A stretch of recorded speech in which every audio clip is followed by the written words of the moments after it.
அப்பா ஸ்தோத்திரிக்கிறோம், அப்பா ஸ்தோத்திரிக்கிற ஆண்டவரே ஏசப்பா.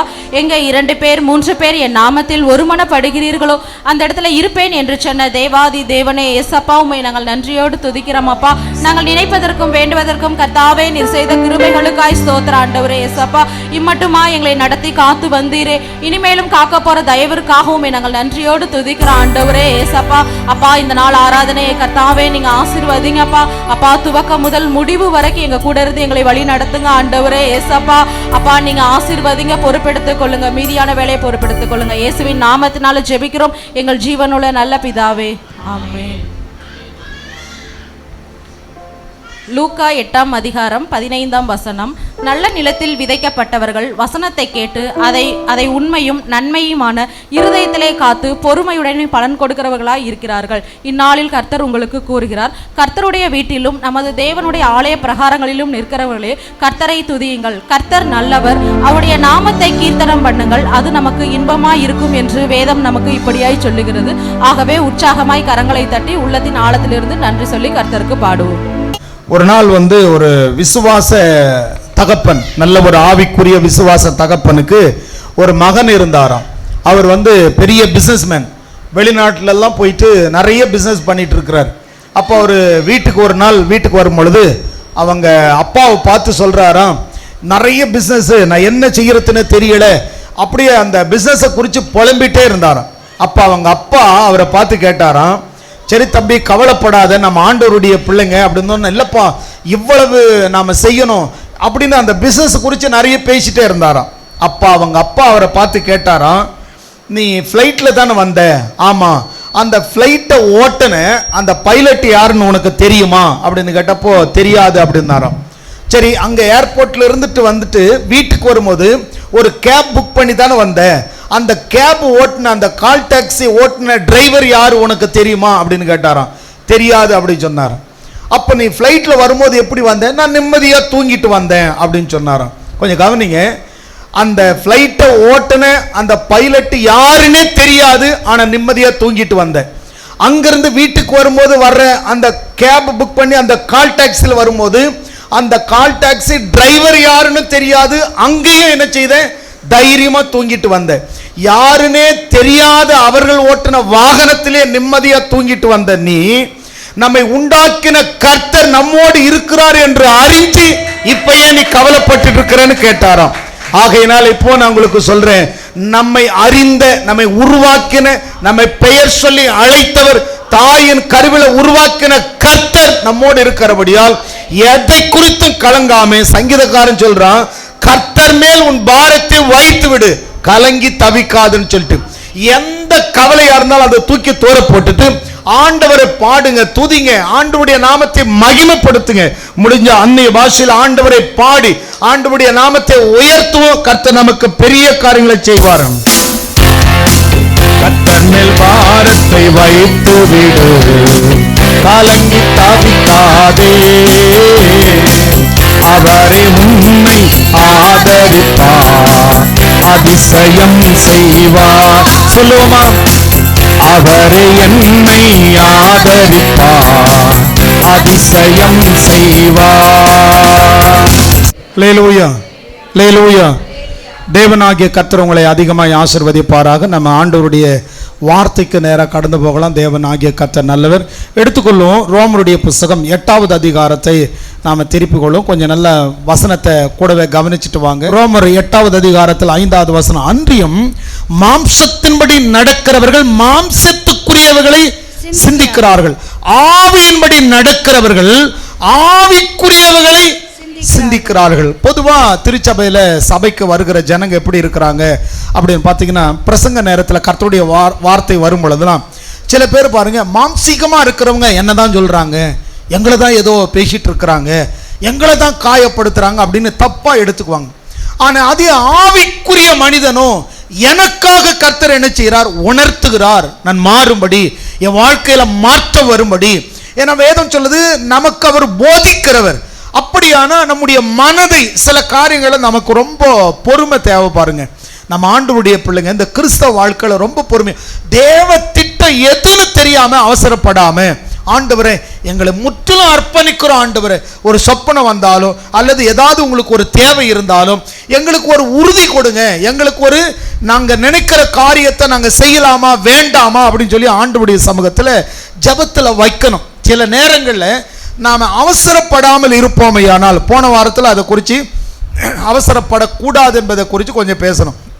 இப்போ உதாரணத்துக்கு இயேசு கிறிஸ்து இருந்த அந்த நாட்களுக்கு கொஞ்சம் அப்படியே நீங்கள் போங்க, அப்படியே கொஞ்சம் கற்பனையில் கவனித்து பாருங்க. யவீரு அப்படிங்கிறவருடைய வீட்டில் அவருடைய மகள் மரண அவஸ்தையில் இருக்கிறான்னு சொல்லி ஆண்டவரை கூப்பிட வந்தார். அதுக்கப்புறம் அவர் கூப்பிட்டுட்டு இருக்கும் போதே வேலைக்காரங்க சொல்கிறாங்க அவள் மரித்து போனாள் அப்படின்னு சொல்லிட்டு. அப்போ ஆண்டவர் யவீரை பார்த்து சொல்கிறாரு, யவீருவே பயப்படாத, விசுவாசம் உள்ளவனாயிரு அப்படின்னு சொல்லிட்டு அவங்க வீட்டுக்கு வரார். வரும்பொழுது எல்லாரும் அழுதுகிட்டு இருக்கிறாங்க. அப்படி எல்லாரும் அழுதுகிட்டு இருக்கிறத பார்த்த உடனே இயேசு கிறிஸ்து அந்த இடத்துல நீங்க இருக்கிறத கற்பனை பண்ணிக்கங்க. அப்போ என்ன செய்யறார் ஆண்டவர் வந்து, இந்த அழுதுட்டு இருக்கிற ஆளெல்லாம் வெளியே அனுப்புங்க அப்படின்னு சொல்றார். உடனே அந்த சிஷ்யர்கள் எல்லாரும் எழுதுருங்க, வெளியே போங்கன்னு சொல்லி எல்லாரும் வெளியே அனுப்பிட்டு அப்படி தைரியமா நிற்கிறாங்க. அப்போ ஆண்டவர் அவங்களே பார்த்து சொல்றாரு, பேதுரு, யாக்கோபு, யோவான், இந்த 3 பேரை மாத்திரம் இருக்க சொல்லிட்டு மீதி பேரும் வெளியே போங்க அப்படிங்கிறாரு. கொஞ்சம் யோசித்து பாருங்க, அந்த 12 சீஷர்களில் நீங்க ஒரு ஆளா இருந்தீங்கன்னு வச்சுங்க, எல்லாரும் எழுப்பி வெளியே போ அப்படின்னு சொல்லிட்டு ஆண்டவர் உங்களே பார்த்து நீயும் வெளியே போ அப்படின்னு சொன்னா, பார்த்தியா நம்மளை ஆண்டவர் எந்த இடத்துல வச்சிருக்கிறாரு பார்த்தியா, அவங்க லிஸ்ட்டில் தான் நம்மளையும் வச்சிருக்கிறார். வெளியே போன்னு சொன்ன உடனே வெளியே மட்டும் போயிருக்க மாட்டோம், வீட்டையே போய் சேர்ந்துருப்போம். ஆனால் ஆண்டவர் அந்த இடத்துல பாருங்க, அந்த மற்ற 9 சீஷர்களும் அவங்களும் பேதுரு, யாக்கோபு, யோவானை தவிர மற்ற சீஷர்கள் நீங்களும் வெளியே போங்கன்னா அவங்க வெளியே தான் பொறுமையோடு காத்திருந்தாங்க. சில காரியங்கள் தேவனுடைய நடத்துதலுக்காக காத்திருங்க, அவசரப்பட வேண்டாம். ஒரு காரியம் நம்முடைய வாழ்க்கையில் ஏதாவது தடை வந்தால் அந்த தடை நமக்கு தீமைக்கல்ல, அது நன்மைக்காக தேவன் அதை மாற்றுவார். நான் கற்றுக்கொண்டதை தான் உங்களுக்கும் நான் கற்றுக் கொடுக்கிறேன். ஏன்னா நம்முடைய ஆண்டவர் நல்லவர். உங்க பக்கத்தில் உள்ளவங்களை பார்த்து சொல்லுங்க, நம்முடைய ஆண்டவர் நல்லவர். இப்ப கவனித்துக் கொள்ளுங்க, தேவனாகிய கர்த்தர் உங்களை ஆசீர்வதிக்கட்டும். வேத வார்த்தைக்குள்ள போகலாம். இப்பொழுது நாம் திருப்பிக் கொள்வோம். நீதிமொழியுடைய புஸ்தகம் 18வது அதிகாரம். கர்த்தருடைய வார்த்தைக்குள்ள கடந்து வந்துடலாம். நீதிமொழியுடைய புஸ்தகம் 18வது அதிகாரத்தை எடுத்து 10வது வசனத்தை வாசிக்கலாமா? கர்த்தரின் நாமம் பலத்த துருகம், நீதிமான் அதற்குள்ளே ஓடி சுகமாயிருப்பான். இங்க கவனிங்க, கர்த்தருடைய நாமத்தை குறித்து சொல்லுகிறது. கர்த்தருடைய நாமம், இந்த கர்த்தருடைய நாமத்தை குறித்த வெளிப்பாடு நமக்கு இருக்குமையானால் நாம் ஆராதிக்கிற தேவன் எப்படிப்பட்டவர், அவருடைய நாமம், அவருடைய நாமத்தை உச்சரிக்கிறதற்கு நமக்கு அந்த நாமத்தை பற்றின ஒரு தைரியம் நமக்கு தேவையா இருக்கிறது. நல்ல கவனிங்க, தேவன் உங்களை ஆசீர்வதிக்கட்டும். இந்த நாமம் எப்படிப்பட்டது, அதாவது வேதத்தில் சில காரியங்களை கவனிப்போமையானால், யோவான் எழுதின சுவிசேஷ புஸ்தகம் 17வது அதிகாரத்தை திருப்பிக் கொள்ளும் போது, தேவனாகிய கர்த்தர் இயேசு கிறிஸ்துவானவர் சீஷர்களுக்கு ஆண்டவருடைய நாமத்தை குறித்து அவர்களுக்கு கற்பிக்கிற விதத்தை இந்த இடத்துல படிக்கிறோம். யோவான் 17வது அதிகாரம் 25வது வசனத்தை 26வது வசனத்தையும் நீங்க எல்லாரும் அப்படியே நல்லா அதை கொஞ்சம் நல்லா கவனிங்க. நீதியுள்ள பிதாவே, உலகம் உம்மை அறியவில்லை, நான் உம்மை அறிந்திருக்கிறேன். நீர் என்னை அனுப்பினதை இவர்களும் அறிந்திருக்கிறார்கள். இவர்கள் அறிந்ததினால இயேசு கிறிஸ்துவை பின்தொடர்கிறார்கள். இப்போ அவர் கற்றுக் கொடுக்கிற காரியத்தை கவனிங்க. நீர் என்னிடத்தில் வைத்த அன்பு அவர்களிடத்தில் இருக்கும்படிக்கும், நானும் அவர்கள் இருக்கும்படிக்கும் உம்முடைய நாமத்தை அவர்களுக்கு தெரியப்படுத்தினேன். இங்க கவனிங்க, நானும் அவர்களில் இருக்கும்படிக்கும், அவர்களுக்குள் இருக்கும்படிக்கும் உம்முடைய நாமத்தை அவர்களுக்கு தெரியப்படுத்தினேன், இன்னமும் தெரியப்படுத்துவேன். இயேசு கிறிஸ்து முதலாவது பிதாவுடைய நாமத்தை குறித்து அவங்களுக்கு அறிவிக்கிறார். நல்ல கவனிங்க, நமக்கெல்லாம் இயேசு என்கிற நாமத்தினுடைய அதிகாரம். அதனால தான் எதை நீங்க ஜெபம் பண்ணாலும் இயேசுவின் நாமத்தில் ஜெபிக்கிறேன் அப்படி ஜெபம் பண்ணிட்டா கர்த்தர் இந்த ஜெபத்தை கேட்டு விட்டான்னு சொல்லி தைரியமா இருங்க, நம்பிக்கையோடு இருங்க. அடுத்து நீங்க புலம்ப வேண்டாம். அதுதான் கர்த்தருடைய நாமத்தில் இருக்கிற ஒரு அதிகாரம். அந்த ஆண்டவர் அதான் சொல்ல முடியும், என் நாமத்தினாலே பிசாசுகளை துரத்துவீர்கள், என் நாமத்தினாலே அந்நிய பாஷைகளை பேசுவீங்க. அப்படி நீங்க அந்நிய பாஷைகளை பேசும் பொழுதும், நவமான பாஷைகளை பேசி ஆண்டவருடைய நாமத்தில் பிசாசுகளை துரத்தும் பொழுதும், உங்களுக்கு சாவுக்கேதுவான யாதொன்று கொடுத்தால் அது உங்களை, அப்போ ஆண்டவர் அப்படிப்பட்ட அந்த நாமத்தை இன்னும் சீஷர்கள் அறியும்படி அந்த நாமத்தை குறித்து மேற்கொண்டு அவர்களுக்கு அறிவிக்கிறார். நல்லா கவனிங்க, நிறைய இந்த நாமத்தை குறித்து நிறைய பேசலாம். ஒரே ஒரு சின்ன சம்பவத்தை நம்ம கவனிச்சுக்கிட்டோன்னு சொன்னால், அன்னைக்கு இருந்த இஸ்ரவேலர்லேயே ரொம்ப உயரமான மனுஷன் யாருன்னு சொன்னால், அன்னைக்கு இருந்த சண்டை நடக்குது பார்த்தீங்களா, கோலியாத்து இஸ்ரவேலர்களுக்கு இங்கே யுத்தம் நடக்குது பாருங்க, பெலிஸ்தர்களுக்கும் இஸ்ரவேலருக்கும் யுத்தம் நடக்குது. அன்னைக்கு இருந்த இஸ்ரவேல்ல ரொம்ப ஹைட்டானவர் யாரு? சவுல். அன்னைக்கு இருந்த அந்த இஸ்ரவேல்லையே ரொம்ப ஹைட்டானவன், நல்ல பாடியானவன், நல்ல அழகானவன் யாருன்னு பார்த்தீங்கன்னா சவுல். இந்த சவுல் என்ன பண்ணுறான், அந்த யுத்தம் நடக்கிற ஸ்தலத்திலேருந்து உள்ளே போயிட்டான். ஏன்னு சொன்னால், இவனை எப்படி மேற்கொள்வது, யுத்தம் அந்த கோலியாத்து அவ்வளவு ராட்சதனை போல் இருக்கிறானே, எப்படி மேற்கொள்ளுதுன்னு அரண்மனைக்குள்ளே போயிட்டான். ஆனால் தாவீது அந்த யுத்தம் நடக்கிற இடத்துக்கு வந்தவன் அந்த யுத்தத்துக்குள்ளே வரும்படி ஆயத்தமாகறான். இவன் என்ன ஆயத்தமாகறான்னு சொன்னால், இவனுக்குள்ள அந்த தேவனுடைய நாமத்தை குறித்த ஒரு வெளிப்பாடு இவனுக்குள்ள உண்டாகிறது. நீங்க திருப்பி கொள்ளுங்க, 1 சாமுவேலுடைய புத்தகம் 17வது அதிகாரத்தை நாம திருப்பி கொள்ளலாம். 1 சாமுவேல் 17வது அதிகாரத்தை எடுத்து 33வது வசனத்தை வாசிக்கலாமா? அப்பொழுது சவுல் தாவீதை நோக்கி இந்த பெலிஸ்தீனோட, இப்ப பாருங்க, தாவீதுக்கு ஒரு தைரியம் வந்துடுச்சு. அதாவது ஜீவனுள்ள தேவனுடைய நாமத்தை நிந்திக்கிறதற்கு இவன் யார்? ஏன்னா இவனுக்கு தேவனுடைய நாமம் எவ்வளவு வலிமையானதுன்னு தெரியும். அதனாலதான் அந்த நாமத்துக்குள்ள வந்துட்டா நாம எப்படி இருக்கலாம், சுகமா இருக்கலாம், அந்த நாமத்தினால பிசாசை மேற்கொள்ளலாம். ஆகையினால இவனுக்கு அந்த தேவனுடைய நாமத்தை குறித்த ஒரு வெளிப்பாடு தாவீதுக்கு உண்டாகுது. ஆனா சவுலுக்கு அந்த நாமத்தை குறித்த மேன்மை தெரியல. அதனால அவன் என்ன செய்யறான், அரண்மனைக்குள்ள போயிட்டான். ஆனா தாவீதுக்கு அந்த நாமத்தினுடைய மகிமை தெரிஞ்சதுனால யுத்த காலத்துக்கு போறதுக்கு ஆயத்தமாக்குறான். அவன் போய் சொல்றான், இவனை கொன்னா என்ன கொடுப்பாங்க அப்படி சொன்னோடனே இன்னென்ன பிரகாரமாய் செய்யப்படும் என்பதை அவனுக்கு அறிவிக்கிறாங்க. அப்போ தாவீது சொல்றான், இவனை குறித்த பயம் உங்களுக்கு வேண்டாம், இவனை நான் மேற்கொள்கிறேன் அப்படின்னு சொல்லுவான். அப்போ உடனே இதை கொண்டு போய் சவுலுக்கு அறிவிப்பாங்க. சவுல் அவனை கூப்பிடுவான். சவுலு கூப்பிட்டுட்டு சொல்லுவான், அடே நீ சின்ன பையன், ஆனா அவன் சிறு வயதிலிருந்தே யுத்த வீரன். நீ இப்பதான் சின்ன பையன், ஆனா அவன் சிறு வயதிலிருந்தே யுத்தம் செய்து இப்ப பாத்தி அவன் எப்படி நிக்கிறான், மலமாடு மாதிரி நின்றுட்டு இருக்கிறான். அவ்வளவு வலிமை உள்ளவனா அவன் நிற்கிறான். அவங்கிட்ட நீ எப்படி போய் சண்டை போட முடியும் அப்படின்னு சொன்ன உடனே அதை தான் இங்க படிக்கிற பாருங்க. 1 சாமுவேல் 17வது அதிகாரம் 33வது வசனத்தை பாருங்க. அப்பொழுது சவுல் தாவீதை நோக்கி, நீ இந்த பெலிஸ்தியனோட எதிர்த்து யுத்தம் பண்ண உன்னால் ஆகாது, நீ இளைஞன், அவனோ தன் சிறு வயது முதல் யுத்த வீரன். அவன் சொல்றான், உன்னால முடியாது. ஆனா நல்லா கவனிங்க, இந்த முடியாது, ஆகாது, நடக்காது, இந்த பிசினஸை தொட்டவங்க ஒண்ணும் இல்லாம போயிட்டாங்க, இதெல்லாம் அவ்வளவுதான் அப்படின்னு யாரு என்ன சொன்னாலும் அவங்கள பார்க்காதீங்க. நீங்க உங்களுக்குள்ள ஒரு வாஞ்சை இருக்கா, இயேசுவின் நாமத்தை குறித்த தைரியம் உங்களுக்குள்ள இருந்தா விசுவாசமா இறங்குங்க. கர்த்தருக்கு ஸ்தோத்திரம். உலகத்தார் சொல்லுவாங்க, ஆழம் தெரியாம காலை விடாதீங்க. ஆழம் தெரியாம காலை விடாதீங்கன்னா விட்டா தானே ஆழமே தெரியும். அதனால கவனிங்க, கர்த்தருக்கு ஸ்தோத்திரம். வேதம் சொல்லுது 2 நாளாம் புத்தகம் 19வது அதிகாரம் 11வது வசனம் தானே கடைசி பகுதி. நீங்கள் திடமானதாக இருந்த காரியத்தை நடத்துங்க, உத்தமனுக்கு கர்த்தர் துணை. அப்ப கவனிங்க, நாம அந்த நாமத்தை குறித்த மேன்மை நமக்கு தெரியுமே. ஆனால் இப்ப கவனித்துக் கொள்ளுங்க, கர்த்தர் உங்களை ஆசீர்வதிக்கட்டும். அதே 1 சாமுவேலுடைய புத்தகம் 17வது அதிகாரம் 45க்கு வந்துருங்க. அதற்கு தாவீது பெலிஸ்தனை நோக்கி, நீ பட்டயத்தோடும் ஈட்டியோடும் கேடகத்தோடும் என்னிடத்தில் வருகிறாய். இங்க பாருங்க, இந்த தாவீது என்ன தைரியத்துல யுத்தத்துக்கு போனா அப்படின்னு சொன்னா அந்த நாமத்தை குறித்த வெளிப்பாடு அவனுக்கு இருந்தது பாருங்க. அதற்கு தாவீது பெலிஸ்தியனை நோக்கி, நீ பட்டயத்தோடு ஈட்டியோடு கேடயத்தோடு என்னிடத்தில் வருகிறாய். நானோ, இந்த நானோ அப்படிங்கிற இடத்தை கொஞ்சம் நல்லா கவனிங்க. நானோ நீ நிந்தித்த இஸ்ரவேலுடைய ராணுவங்களின் தேவனாகிய சேனைகளுடைய கர்த்தரின் நாமத்தினால வருகிறேன். அவன் பலத்துல வந்து நிற்கிறான். ஒருவேளை உங்களுக்கு எதிராக இருக்கிறவர்கள் உங்களும் பலவான்களாகவோ பொருளாதாரத்திலோ ஒருவேளை அரசியல் பலமோ அல்லது வேற ஏதாகிலும் ஒரு பலத்தை கொண்டு வந்து உங்களுக்கு விரோதமாக எழுமனா பயப்படவே வேண்டாம். கர்த்தருக்கு ஸ்தோத்திரம். நமக்கு தேவனுடைய நாமத்தை குறித்து ஒரு தைரியம் வரட்டும்.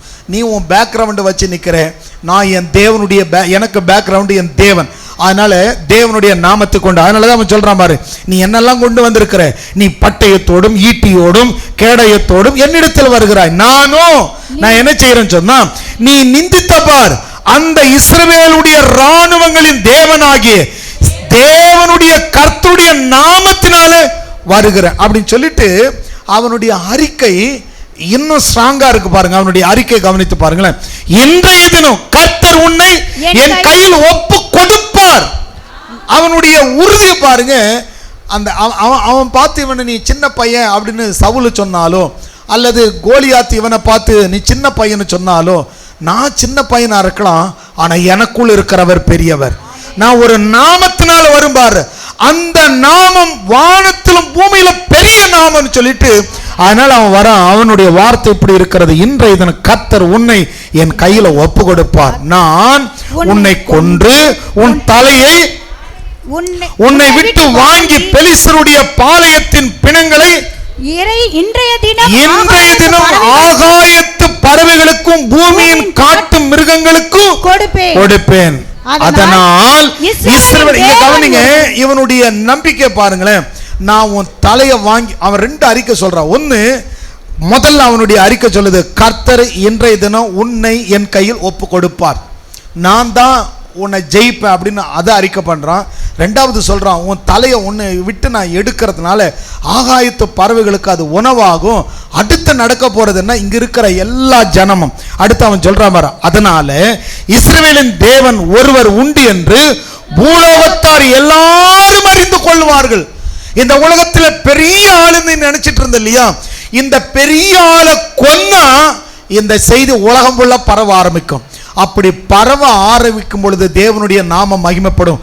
இஸ்ரவேலர்கள் ஜெயித்தார்கள், தேவனுடைய பிள்ளைகள் ஜெயித்தார்கள், கோலியாத்தை கொன்றார்கள், ராட்சதனை அழித்தார்கள் என்ற கீர்த்தி விளங்கும். அப்ப அவன் சொல்றான், நான் ஏன் உன்னை கொல்ல போறேன்னு சொன்னா தேவ நாம மகிமைக்காக அப்படின்னு சொல்லிட்டு அவன் சொல்றத கவனிக்கலாம் பாருங்க. அடுத்து பாருங்க, 46 படிச்ச 47 பாருங்க, கர்த்தர் பட்டயத்தினாலும் ஈட்டினாலும் ரட்சிக்கிறவர் அல்ல என்று இந்த ஜனக்கூட்டம் எல்லாரும் அறிந்து கொள்ளும். அதனாலதான் பாருங்க, அவன் கத்தியோ அல்லது வேற கேடகம் எதையும் கொண்டு போல, கல்லு கொண்டு போறான், சின்ன 5 கூழாங்கல்ல தூக்கிட்டு போறான். ஏன்னு சொன்னா தேவன் பட்டயத்தாலோ கேடயத்தாலோ ஈட்டியாலோ அதை கொண்டு ஆண்டவர் ரட்சிக்கிறவர் அல்ல, அவருடைய நாமத்தினாலேயே ரட்சிப்புண்டு. நாங்க செய்கிற சின்ன கல்லா இருந்தா கூட அந்த சின்ன கல்லுக்கு வலிமை அதிகம் சொல்லிட்டு அவன் சொல்றான் பாருங்க, யுத்தம் கர்த்தருடையது. அவன் சொல்றான், நான் கல்லு தூக்கிட்டு வர்றதுனால என்ன சாதாரணமா நினைச்சிடாத, இந்த யுத்தம் நான் நிக்கிறது தான் உனக்கு தெரியும், ஆனா என்னை சுற்றிலும் தேவனுடைய நாம தரிப்பிக்கப்பட்டிருக்கிறதும் எனக்காக தேவன் யுத்தம் பண்ணுகிறதையும் உனக்கு தெரியாது, ஆனா எனக்கு தெரியும். அதனால பக்கத்துல உள்ளவங்களை பார்த்து சொல்லுங்க, உங்களுக்காக தேவன் யுத்தம் பண்ணுவார். கர்த்தருடைய வார்த்தை சொல்லுது பாருங்க, யுத்தம் கர்த்தருடையது, அவர் உங்களை எங்கள் கையில ஒப்பு கொடுப்பார். எப்படிங்க இவனுக்கு அந்த தைரியம் வந்ததுன்னு சொன்னா, நாமத்தை குறித்த ஒரு உறுதி. அதனால தான் அறிக்கை பண்றான், இன்றைய தினம் என்னைக்கே கர்த்தர் உன்னை என் கையில் ஒப்பு கொடுப்பார், நான் உன்னை கொன்று உன் சரீரத்தை ஆகாயத்து பறவைகளுக்கு நான் என்ன செய்வேன், அதை கொடுப்பேன்னு சொல்றான். அப்போ ஆண்டவர் இஸ்ரவேல் ஜனங்களுக்கு இந்த வாக்குத்தத்தத்தை கொடுக்கும் பொழுது, இந்த நாமம் என்னாம புஸ்தகத்தில் நாம படிக்கும் பொழுது பார்த்தீங்கன்னா, என்னாம புஸ்தகத்தை நாம திருப்பி கொள்ளும் பொழுது 6வது அதிகாரத்துக்கு வரும் பொழுது, ஊழியக்காரர்களுக்கு அன்னைக்கு இருந்த ஊழியக்காரர் மோசேவும் ஆரோனும் தான் அன்னைக்கு இருந்த இஸ்ரவேல் ஜனங்களுக்கு ஊழியக்காரர்களாக இருந்தாங்க. அப்போ ஆண்டவர் என்ன செய்யறாருன்னா, இந்த மோசேவையும் ஆரோனையும் அழைத்து, நீங்க என்ன பண்ணுங்க, இஸ்ரவேல் ஜனங்களை இந்தந்த பிரகாரமாக இவங்களை ஆசீர்வதிங்க அப்படின்னு சொல்றாரு. நல்லா கவனிங்க, தேவன் ஆசீர்வதிக்கிறவர். ஒரு காரியத்தை நல்லா புரிந்து கொள்ளுங்க, ஆசீர்வாதத்துக்குள்ளதான் பாதுகாப்பு இருக்கு, ஆசீர்வாதத்துக்குள்ளதான் பாதுகாப்பு இருக்கு. நல்லா கவனிங்க, இங்க கவனிக்கிறோம் வேதத்துல என்ன புஸ்தகம் 6வது அதிகாரம், அவருடைய நாமத்தை குறித்த ஒரு அந்த ஜனங்களுக்குள்ள யெகோவா தேவன் எப்படிப்பட்டவர் என்பதையும் அந்த தேவன் எப்படி பாதுகாப்பார் என்பதை குறித்து இந்த இடத்துல வேதம் சொல்லுகிறது. இங்க கவனிங்க, கர்த்தர்னு வரும்பொழுதே உன்னை அப்படின்னு சொல்லி வருது. கர்த்தர் உன்னை அப்படி ஏன் சொல்லப்பட்டிருக்குன்னா, ஒரு மனுஷனை நேரடியாக கர்த்தர் சொல்லுகிறது போல இருக்கும். அதாவது அந்த வசனத்தை வாசிக்கும் பொழுது உங்க பக்கத்தில் உள்ளவங்களை பார்த்து அந்த வசனத்தை படிங்களா. என்னாம புஸ்தகம் 6வது அதிகாரம் 23ஆம் வசனத்தை வாசிங்க. நீ என்னாம புஸ்தகம் 6வது அதிகாரம் 24ஆம் வசனம் படிங்க. கர்த்தர் உன்னை உங்க பக்கத்தில் உள்ளவங்களை பார்த்து சொல்லுங்க. கர்த்தர் உன்னை ஆசீர்வதித்து கர்த்தர் உன்னை ஆசீர்வதித்து உன்னை காக்க கடவர். இந்த வசனத்தை கொஞ்சம் நல்லா கவனிங்க. இந்த வசனம், இந்த 3 வசனத்தை கொஞ்சம் நல்லா கவனிங்க. இதுல என்ன சொல்லப்பட்டிருக்குன்னா, கர்த்தர் உன்னை ஆசீர்வதித்து உன்னை காக்க கடவர். ஆசீர்வாதம்னு சொல்லி வந்துட்டாலே அந்த ஆசீர்வாதத்துல தான் பாதுகாப்பே இருக்கிறது. அந்த ஆசீர்வாதத்துல தான், நல்லா கவனித்துக் கொள்ளுங்க, தேவனாகிய கர்த்தர் உங்களை ஆசீர்வதிக்கட்டும். எப்போ நான் ஒரு ஆசீர்வதிக்கப்பட்டவன் என்ற உணர்வு உங்களுக்குள்ள வருதோ அப்பவே உங்களுக்குள்ள ஒரு தைரியம் வந்துடும். எப்போ நீங்க கைவிடப்பட்டவர்கள், உங்களுக்கு யாருமே இல்லை அப்படின்ற உணர்வு வருதோ அப்பவே நீங்க என்ன செய்திருவீங்க, எனக்குன்னு யார் இருக்காங்க, எனக்குன்னு யாருமே இல்லை. நிறைய பேர் கூட இது மாதிரிலாம் பாட்டு எழுதுவாங்க, எனக்குன்னு யாருமே இல்லை, இந்த உலகத்தில் அனாதையை போல இருக்கிறேன், அப்படியெல்லாம் பாட்டு எழுதிட்டு இருப்பாங்க. ஏன் அப்படி சொன்னால் அவங்களுடைய தனிமை அவங்களை அப்படி வழி நடத்துகிறது. ஆனால் கவனித்துக் கொள்ளுங்க, இதே ஒரு விசுவாசம் உள்ளவன் அவங்க எப்படி பாட்டு எழுதுவாங்கன்னா, நான் எங்கே போனாலும், நான் எந்த இடத்துல இருந்தாலும் நீர் என்னோட கூட இருக்கிறீர், உம்முடைய கண்கள் என்னை காண்கிறதா இருக்கிறது, அக்கினியை கடந்து போனாலும் தண்ணீரை கடந்து போனாலும். ஏன்னா அவங்களுடைய அந்த விசுவாசத்தை உணரும் பொழுது, இங்க கவனிங்க, ஆண்டவருடைய வேதம் சொல்லுது பாருங்க, கர்த்தர் உன்னை ஆசீர்வதித்து உன்னை காக்க கடவர். இந்த ஆசீர்வாதத்துக்குள்ள என்ன இருக்கு? முதல்ல ஆண்டவர் யாரை அழைத்து ஆசீர்வதிக்கிறார் அப்படி சொல்லி பார்த்தீங்கன்னா, ஆபிரகாமை ஆண்டவர் ஆசீர்வதித்தார், நோவாவை கர்த்தர் ஆசீர்வதித்தார், ஆபிரகாமை கர்த்தர் ஆசீர்வதித்தார். இப்படி நிறைய பேர் சொல்லிட்டே போகலாம். ஆனால் ஒரு சிலரை மட்டும் பாருங்க, இந்த ஆசீர்வாதத்துக்குள்ள என்னெல்லாம் இருக்கு. இப்போ நல்லா கவனித்துக் கொள்ளுங்க. அன்னைக்கு இருந்த ராஜா சிப்போரின் குமாரனாகிய பாலாக் என்பவன் ஒரு ராஜா. இந்த பாலாக் என்ன செய்யறான், இஸ்ரவேல் ஜனங்க வர்றதை பார்த்த உடனே இந்த ஜனம் ஒரு தோட்டத்துக்குள்ள புகுந்த இவங்க என்ன செய்வாங்கன்னா, அப்படியே உள்ள புகுந்தாங்கன்னா அந்த வெள்ளாமையை அழிச்சிடக்கூடிய அளவுக்கு இவங்களுக்கு அந்த அளவுக்கு வலிமை இருக்குன்னு சொல்லி ஒரு பொல்லாத மக்கள் சொல்லி இவனுக்குள்ள இஸ்ரவேல் ஜனங்களை குறித்து ஒரு தவறான எண்ணம் வச்சுக்கிட்டு இந்த ஜனத்தை எப்படி ஆகிலும் சபிக்கணும் அப்படின்னு சொல்லிட்டு என்ன செய்யறான், அந்த ராஜா பாலாக்குங்கிறவன் ஒரு ராஜா, அவன் என்ன செய்யறான், பேயோருடைய குமாரனாகிய பீலேயாமை போய் கூட்டிட்டு வரான். நீங்க திருப்பி கொள்ளுங்க, என்னாம புஸ்தகம் இந்த அதிகாரத்தை அப்படியே வச்சுக்கோங்க. என்னாம புஸ்தகம் 22வது அதிகாரத்துக்கு வந்துருங்க. என்னாம புஸ்தகம் 22வது அதிகாரம். என்னாம 22க்கு வந்து நீங்க வந்துட்டீங்கன்னா 4ஆம் வசனத்துல பாத்துக்கணும் சொன்னா, மீதியானியரின் மூப்பரை நோக்கி, மாடு வெளியின் புல்லை மேய்கிறது போல இப்பொழுது இந்த கூட்டம் நம்மை சுற்றிலும் இருக்கிற யாவற்றையும் மேய்ந்து ஓடும் என்றான். அக்காலத்திலே சிப்போரின் குமாரனாகிய பாலாக் மோவாபியருக்கு ராஜாவா இருந்தான். இவன் ராஜா. இந்த ராஜா சொல்றான், இந்த இஸ்ரவேல் ஜனங்க எப்படின்னா ஒரு மாடு மாதிரி வருவாங்க, வந்தாங்கன்னா இந்த தோட்டத்தில் இருக்கிற எல்லா வெள்ளாண்மையும் அவங்க மேய்ஞ்சிட்டு கடைசியில் இது ஒண்ணுமில்லாம விட்டுட்டு போயிடுவாங்க. அந்த அளவுக்கு, அதாவது யுத்தத்தை பத்தி சொல்றான். அவங்க வந்தாங்கன்னா நம்ம எல்லாரையும் நிர்மூலமாக்கிடுவாங்க, அந்த அளவுக்கு வலிமை உள்ள ஜனம். இந்த ஜனத்தை மேற்கொள்வது எப்படி? யுத்தம் பண்ணி மேற்கொள்ள முடியாது. ஏன்னா இவங்கெல்லாம் எப்படிப்பட்டவங்க, இவங்களை குறித்த கீர்த்தி இருக்கிறது. இந்த இஸ்ரவேல் ஜனங்களை குறித்து, இந்த ஜனங்களை குறித்து சில இவங்க கேள்விப்பட்டிருக்கிறாங்க. ஆகையினால கொஞ்சம் கவனித்துக் கொள்ளுங்க, தேவன் உங்களை ஆசீர்வதிக்கிட்டு பாருங்க.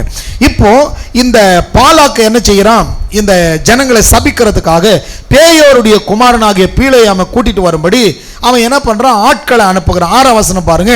அந்த பாலாக்கு அந்த பீலேயாம் கிட்ட சொல்றது கவனிச்சிங்கன்னா, அவர்கள் என்னிலும் பலவான்கள் ஆகிலும் நீ ஆசீர்வதிக்கிறவன் ஆசீர்வதிக்கப்பட்டவன், நீர் சபிக்கிறவன் சபிக்கப்பட்டவன் என்று அறிவேன். ஆதலால் நீர் வந்து எனக்காக அந்த ஜனத்தை சபிக்க வேண்டும். அப்பொழுது ஒருவேளை நான் அவர்களை முறியடித்து அவர்களை இத்தேசத்திலிருந்து துரத்தி விடலாம் அப்படின்னு சொல்லிட்டு அவன் என்ன செய்யறான், மோவாபியன் மூப்பரையும் மீதியானியருடைய மூப்பரையும் கூப்பிட்டு அவங்க கிட்ட நிறைய கூலியை கொடுத்து இதை கொண்டு போய் பீலேயாம கிட்ட கொடுத்து அவனை கூட்டிட்டு வாங்க அப்படின்னு சொல்லி அவனை அனுப்பி வைக்கிறாங்க. அவனை என்ன செய்யறான், அவன் அவர்களை நோக்கி, அதாவது 8ஆம் வசனம் பாருங்க, அவன் அவர்களை நோக்கி, ராத்திரிக்கு இங்கே தங்கி இருங்கள், கர்த்தர் சொல்லுகிறபடியே உங்களுக்கு உத்தரவு கொடுப்பேன் என்றான். அப்படியே மோவாபின் பிரபுக்களும் பீலேயாமிடத்தில் தங்கினார்கள். தேவன் பீலேயாமிடத்தில் வந்து, உன்னிடத்தில் இருக்கிற இந்த மனிதர் யார் என்றார். பீலேயாம் தேவனை நோக்கி, சிப்போரின் குமாரனாகிய பாலாக்கின் மோவாபின் ராஜா அவர்களை என்னிடத்தில் அனுப்பினான். பூமியின் விசாலத்தை மூடுகிற ஒரு ஜனக்கூட்டம் எகிப்திலிருந்து வந்திருக்கிறது. ஆகையால் நீ வந்து எனக்காக அவர்களை சபிக்க வேண்டும். அப்பொழுது நான் அவர்களோடு யுத்தம் பண்ணி ஒருவேளை அவர்களை துரத்து விடலாம் என்று சொல்ல சொன்னான். ஏன்னா இந்த ஜனங்களுக்கு எகிப்துல நடந்த சம்பவம், செங்கடலை பிளந்து இவங்க வழி நடத்தப்பட்ட சம்பவம், அந்த எகிப்தியரை எப்படியெல்லாம் ஆண்டவர் அழித்தார், வாதையினால வதைத்தார் என்பதை எல்லாம் கேள்விப்பட்டதுனால இந்த பாலாக்கு மிகவும் பயந்து இந்த ஜனங்களை அழிக்கணும்னு முயற்சி பண்றான். இங்க நடக்கிறது என்ன, ஆண்டவர் பாருங்க சத்ருவை போய் சந்திக்கிறார்.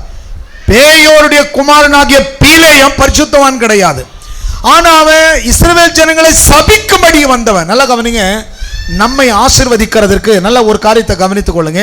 ஏன் இஸ்ரவேல் ஜனங்களை சந்தித்து, ஜனங்களே எச்சரிக்கையா இருங்க, உங்களை சபிக்க ஒருத்தன் வரான், அதனால நீங்க எழும்புங்க, இவங்களை சந்திக்காம ஏன் அவனை போய் சந்தித்தார் அப்படின்னு சொன்னா, இந்த ஜனத்தின் மேல என்னாம புஸ்தகம் 6வது அதிகாரத்திலேயே வாக்குத்தத்தம் கொடுக்கப்பட்டாயிற்று.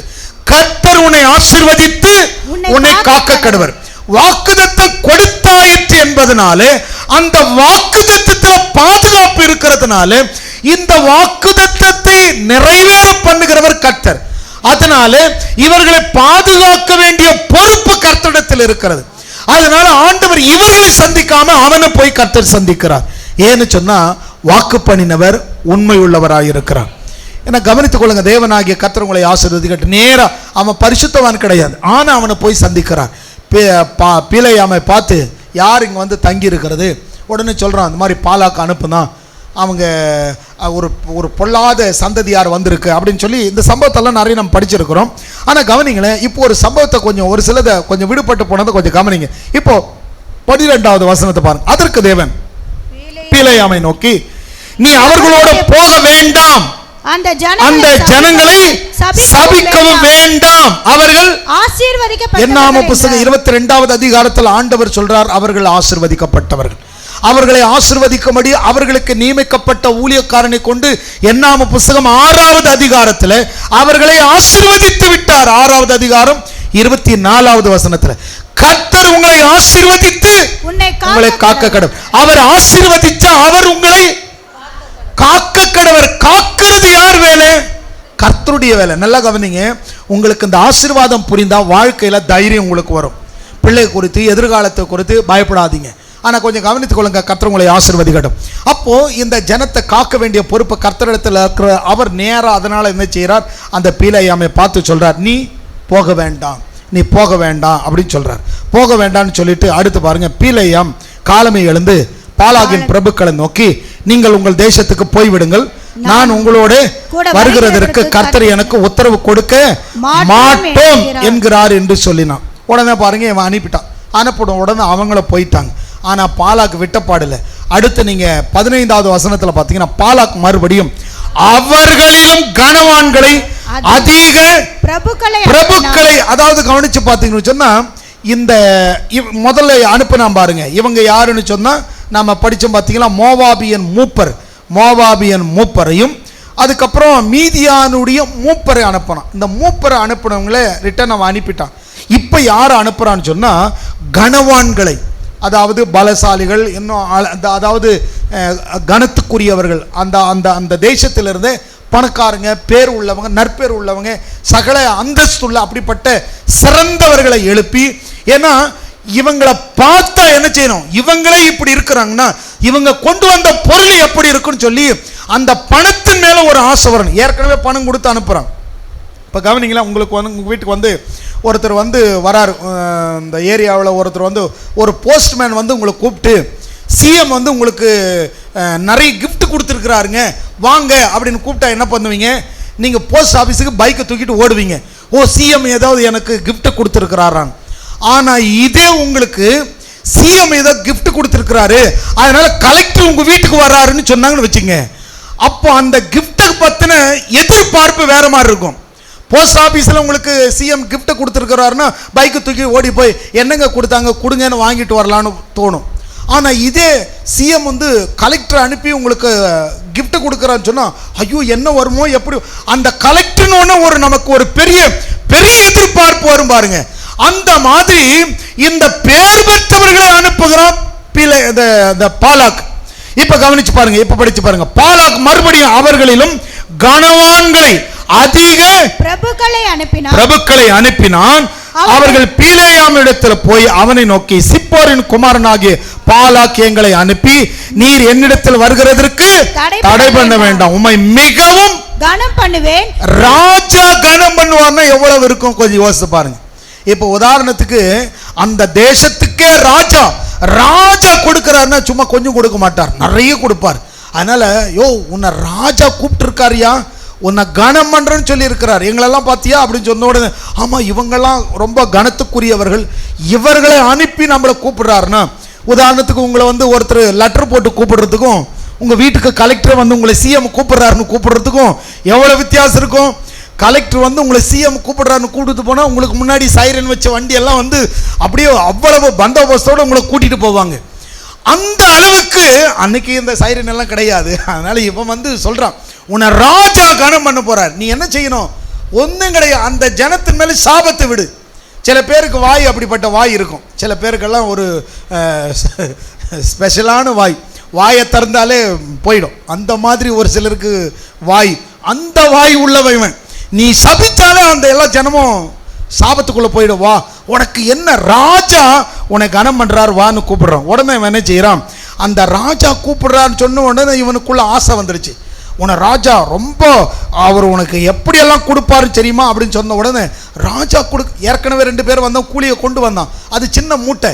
ஆனா இவனுங்க சொல்றான், ராஜா உன்னை ரொம்ப அதிகமா நீ நினைக்கிறத காட்டி நினைச்சு பார்க்க முடியாத அளவுக்கு உனக்கு ராஜா கொடுப்பாரு வான்னு சொல்லி கூப்பிடுறான் பாருங்க. 17 வசனத்துல, உம்மை மிகவும் கனம் பண்ணுவேன், நீர் சொல்வதையெல்லாம் செய்வேன், நீ என்ன கேட்கறியோ அதெல்லாம் நாங்க உங்களுக்கு செய்வோம், நீ வந்து எங்களுக்காக அந்த ஜனங்களை சபிச்சா போதும் அப்படின்னு சொல்லிட்டு கூப்பிடுறான். அப்ப பீலேயாம் என்ன சொல்றான், பாலாக்கின் ஊழியக்காரருக்கு பிரதியுத்தரமாக பாலாக் எனக்கு தன் வீடு நிறைய வெள்ளியும் பொன்னும் தந்தாலும் சிறிய காரியமானாலும் பெரிய காரியமானாலும் செய்யும் பொருட்டு என் தேவனாகிய கர்த்தரின் கட்டளையை நான் மீறக்கூடாது என்று விசுவாசமா சொல்லல. அவன் என்ன செய்யறான், ராஜா வீடு நிறைய பொண்ணை கொடுத்தா கூட சபிக்க கூடாதுன்னு தான் நினைக்கிறேன் அப்படின்னு சொல்லிட்டு, ஆனா அவனுக்குள்ள ஐயோ இந்த நல்ல வாய்ப்பை விட்டுறக்கூடாது. முதல்ல தான் வந்தவனுங்களை நாம துரத்தி விட்டுட்டோம், ஒரு தடவை தான் அதிர்ஷ்டம் கதவு தட்டோம், ஆனா அதை நாம துரத்தி விட்டுட்டோம். 2வது டைம் அதிர்ஷ்டம் எப்படி இருக்கு, புல்டோசரோடு வந்து தட்டிக்கிட்டு இருக்கு அப்படின்னு சொல்லிட்டு இவன் யோசிக்கிறான். ஆனா கர்த்தரை விட மாட்டேங்கிறாரு அப்படின்னு சொல்லிட்டு இவன் யோசிக்கிறான். நீங்க இங்க ராத்திரி தங்குங்க, நான் ஆண்டவர்கிட்ட போய் கேட்கிறேன். அதான் முதல்ல சொல்லிட்டாருல போகக்கூடாதுன்னு சொல்லிட்டு, ஏற்கனவே 12ஆம் வசனத்துல படிச்சுட்டோம், நீ போகாத, அந்த ஜனம் ஆசீர்வதிக்கப்பட்டது. இங்க வந்து பாத்தீங்கன்னா அடுத்தவன் கேட்கறான், இல்ல நான் போகணும், நீங்க இங்க இருங்க, ஏன்னா நிறைய பணம் இருக்கு. அந்த பெட்டியா பார்த்து அதெல்லாம் ராஜா தான் பேச்சு தான் சொன்னான், தான் வீடு நிறைய, ஏன்னா அவனுடைய எதிர்பார்ப்பு ராஜா வீடு நிறைய கொடுப்பாரா அப்படின்ற ஒரு எதிர்பார்ப்புல சொல்றான். ராஜா எனக்கு வீடு நிறைய கொடுத்தாலும் நிறைய பேர் சொல்லுவாங்க பாருங்க, நான் யாருன்னு எனக்கு தெரியும். என்ன தெரியும், ஆனா கவனித்துக் கொள்ளுங்க, ஆண்டவர் உங்களை ஆசீர்வதிக்கட்டும். இந்த பீலேயாம் அந்த பீலேயாமுடைய வார்த்தை இப்படி இருக்கு. அவன் சொல்றான், நீங்க இருங்க, ஒருவேளை கர்த்தர் எங்களை அனுப்பினாலும் நான் என்ன செய்யறேன், கர்த்தர்கிட்ட கேட்டு சொல்றேன் அப்படின்னு சொல்லிட்டு அவன் சொல்றான். 19ஆம் வசனம் பாருங்க, ஆனாலும் கர்த்தர் இனிமேல் எனக்கு என்ன சொல்லுவார் என்பதை நான் அறியும்படிக்கு நீங்களும் இந்த ராத்திரியில இங்கே தங்கி இருங்கள் என்றான். போக கூடாதுன்னு சொன்ன உடனே ஆண்டவர் இப்படி சொல்லிட்டார், நீங்க போங்க, நான் அனுப்பாம ஏன் அவனை தங்க வச்சாங்கன்னா, சில காரியங்களை பாருங்க, நாம் ஆண்டவரே இந்த பொண்ணு தான் வேணும் ஆண்டவரே, இந்த பொண்ணு தான் வேணும் ஆண்டவரே அப்படின்னு கேட்டுட்டு இருக்கும்போது ஆண்டவர் சொல்வார், இல்லப்பா உனக்கு பெற்றோர் இதை தான் பார்த்துருக்கிறேன். சில பேர் நாம் என்ன நினைக்கிறோம், சூடு தாங்க முடியாமல் வெயில் ரொம்ப கொடுமையாக இருக்குன்னு எண்ணெய் கொப்பரையில் குதிச்ச கதையா நிறைய பேர் நம்முடைய வாழ்க்கையில் இருக்கிற சின்ன சின்ன பிரச்சனைகளை விட்டுட்டு நாமளா ஒரு முடிவு எடுத்துக்கும். சில பேரெல்லாம் பாருங்க, எனக்கு அதுதான் வேணும் அப்படின்னு. இப்போ இந்த இடத்துல வந்து நான் இப்போ உதாரணத்துக்கு இப்போ பீலேயாம் வந்து கேட்குறான், ஆண்டவரே நான் போகட்டுமா, ஏற்கனவே சொல்லிட்டாரு போகாத, திருப்பி ராத்திரியெல்லாம் ஆண்டவரே போகட்டுமாங்கிறார். இந்த போ அப்படின்னு சொன்னது எப்படி தெரியுமா, போகட்டும். இப்போ நம்ம பிள்ளைகளை இருக்கிறோம், நம்ம பிள்ளைகளை பார்த்து என்ன சொல்லுவோம், ஸ்கூலில் டூர் கூட்டிகிட்டு போகிறாங்க அப்படின்னு கூப்பிட்டு உடனே நாம் சொல்லுவோம், நம்முடைய பிள்ளைகளுக்கு அங்கே பாதுகாப்பு இருக்குமா இருக்காதா அப்படின்னு நினச்சிட்டு சொல்லுவோம், வேண்டாம் அப்படின்னு சொல்லுவோம். இல்லை நான் போவேன் அப்படின்னு அந்த பிள்ளை அடம் பிடிச்சி அழுது ஒப்பாரி வச்சு ஏதாவது ஒன்று பண்ணி முகத்தெல்லாம் ஒரு மாதிரி வச்சுக்கிட்டு தான் நம்ம என்ன சொல்லுவோம், சரி போய் தொலை அப்படின்னு சொல்லுவோம் பாருங்க. அந்த மாதிரி தான் இந்த இடத்துல ஆண்டவர்கிட்ட ராத்திரியெல்லாம் போகட்டுமா. இவர் ராத்திரியெல்லாம் தூங்கலை, அதுக்கு வசனத்தை காட்டுறோம் பாருங்க. ராத்திரியெல்லாம் ஆண்டவரே நான் போகட்டுமா வேண்டாமா, ஐயோ நிறைய பணம், ஐயோ நிறைய கொடுப்பானே, நான் இதை வாங்கின நான் லைஃப்ல செட்டில் ஆகிடலாமே, இப்படிப்பட்டதை விட்டுறக்கூடாது அப்படின்னு சொல்லிட்டு ராத்திரியெல்லாம் இவன் முயற்சிக்கிறான், ஆண்டவர்கிட்ட கேட்கிறான். 19ஆம் வசனம் பாருங்க. ஆனாலும் கர்த்தர் இனிமேல் எனக்கு என்ன சொல்லுவார் என்பதை அப்ப பாருங்க அந்த இடத்துல சொல்லிட்டு 20ஆவது வசனம் பாருங்க. இரவில தேவன் பீலேயாம் இடத்துல வந்து அந்த மனிதர் உன்னை கூப்பிட வந்திருந்தால் நீ எழுந்து அவர்களோட கூட போ, ஆனாலும் நான் உனக்கு சொல்லும் வார்த்தை மாத்திரம் நீ செய்ய வேண்டும் என்றார். கவனிங்க, இதுல வாக்குத்தத்தம் செயல்பட்டுக்கிட்டு இருக்கு. இங்க இவன் நான் போகட்டுமா போகட்டுமா போகட்டுமான்னு சொன்ன உடனே இது போன்னு சொன்னது, போ நீ போப்பா, உனக்கு பர்மிஷன் கொடுக்கல. நம்ம கூட பிள்ளைகளை பார்த்து சொல்ற மத்தியில வேண்டாம் வேண்டான்னு சொல்லி பார்ப்போம். அலறதை பார்த்து சில பிள்ளைங்க உருண்டு பிறண்டெல்லாம் அழும். அதை பார்த்து என்ன பண்ணும், சரி போய் தொலை அப்படின்னு சொல்லிட்டு, ஆனால் அப்போ போய் சொல்லிட்டாருன்னு அப்படி அவன் சந்தோஷமாயிட்டாலும் நமக்கு முகம் மாறாது, அதே கோபத்தில் தான் இருப்போம். என்ன நடக்க போதோ, ஆனால் நீ போயிட்டு ஏதோட வம்போடு வந்தேன்னு வச்சுக்க, உன்னை அந்த மாதிரி தான் திட்டிக்கிட்டே இருப்போம். அதுக்கு என்ன அர்த்தம்னா அப்பா ஃபுல் பர்மிஷனை கொடுத்துட்டாருன்னு கிடையாது, கோபத்தோடு இருக்கிறாருன்னு தான் அர்த்தம். போன நீ பத்திரமா வந்தினா தப்பிச்ச, போன நீ சபிக்காம வந்தா தப்பிச்ச, அப்படி நீ சாப விட்டுட்டு வந்த மகனை நீ தீந்தன்னு சொல்ற மாதிரி இந்த இடத்துல அந்த சம்பவத்தை படிக்கும். அங்க சொல்றாரு பாருங்க, ஆண்டவர் அவனை பார்த்து சொல்றாரு, சரி நீ போ அப்படின்னு சொன்ன உடனே பீலேயாம் காலமே, அதாவது நைட்டெல்லாம் அவர் என்ன செய்தாரு, தூங்கல. அதனால காலையில் 6 முறை எழுந்து குளிச்சுட்டு சாப்பிட்டுட்டு மெதுவாக போகலான்னு இல்லாமல் அதிகாலையில் போய் எழுப்புறான், வாங்க ஆண்டவர் சொல்லிட்டார் வாங்க போகலாம், எந்த ஜனத்தை சபிக்கணும்னு சொல்லு, நான் வந்து சபிக்கிறேன் அப்படின்னு சொல்லிட்டு அந்த ஜனத்தை பாருங்க. பீலேயாம் காலமே எழுந்து தன் கழுதின் மேல் சேனம் கட்டி மோவாபின் பிரபுக்களோட கூட போனான். அவன் போகிறதுனால தேவனுக்கு கோபம் மூண்டது. கவனிங்க, கர்த்தர் தானே போக சொன்னார், ஏன் கர்த்தருக்கு கோபம் வந்துச்சுன்னு சொன்னா அதான் திருப்பி சொல்றேன், போன்னு சொன்னது மனசார போன்னு சொல்லலை, போகட்டான்னு கேட்டதுனால சரி போய் தொலைப்போ அப்படின்னு சொல்லி அவனை அனுப்பி விட்டது. அதனால பாருங்க கர்த்தர் அவனுக்கு, ஏன்னா இவன் என்ன பண்ண போறான், அவருடைய பொறுப்பு பாதுகாக்கிறது தேவனுடைய பொறுப்பு. அவன் சபிக்க கூடாது என்பதற்காக இவனை கர்த்தர் சந்திக்கிறார். சந்திக்கும் பொழுது நடக்கிற சம்பவத்தை படிக்கிறோம்.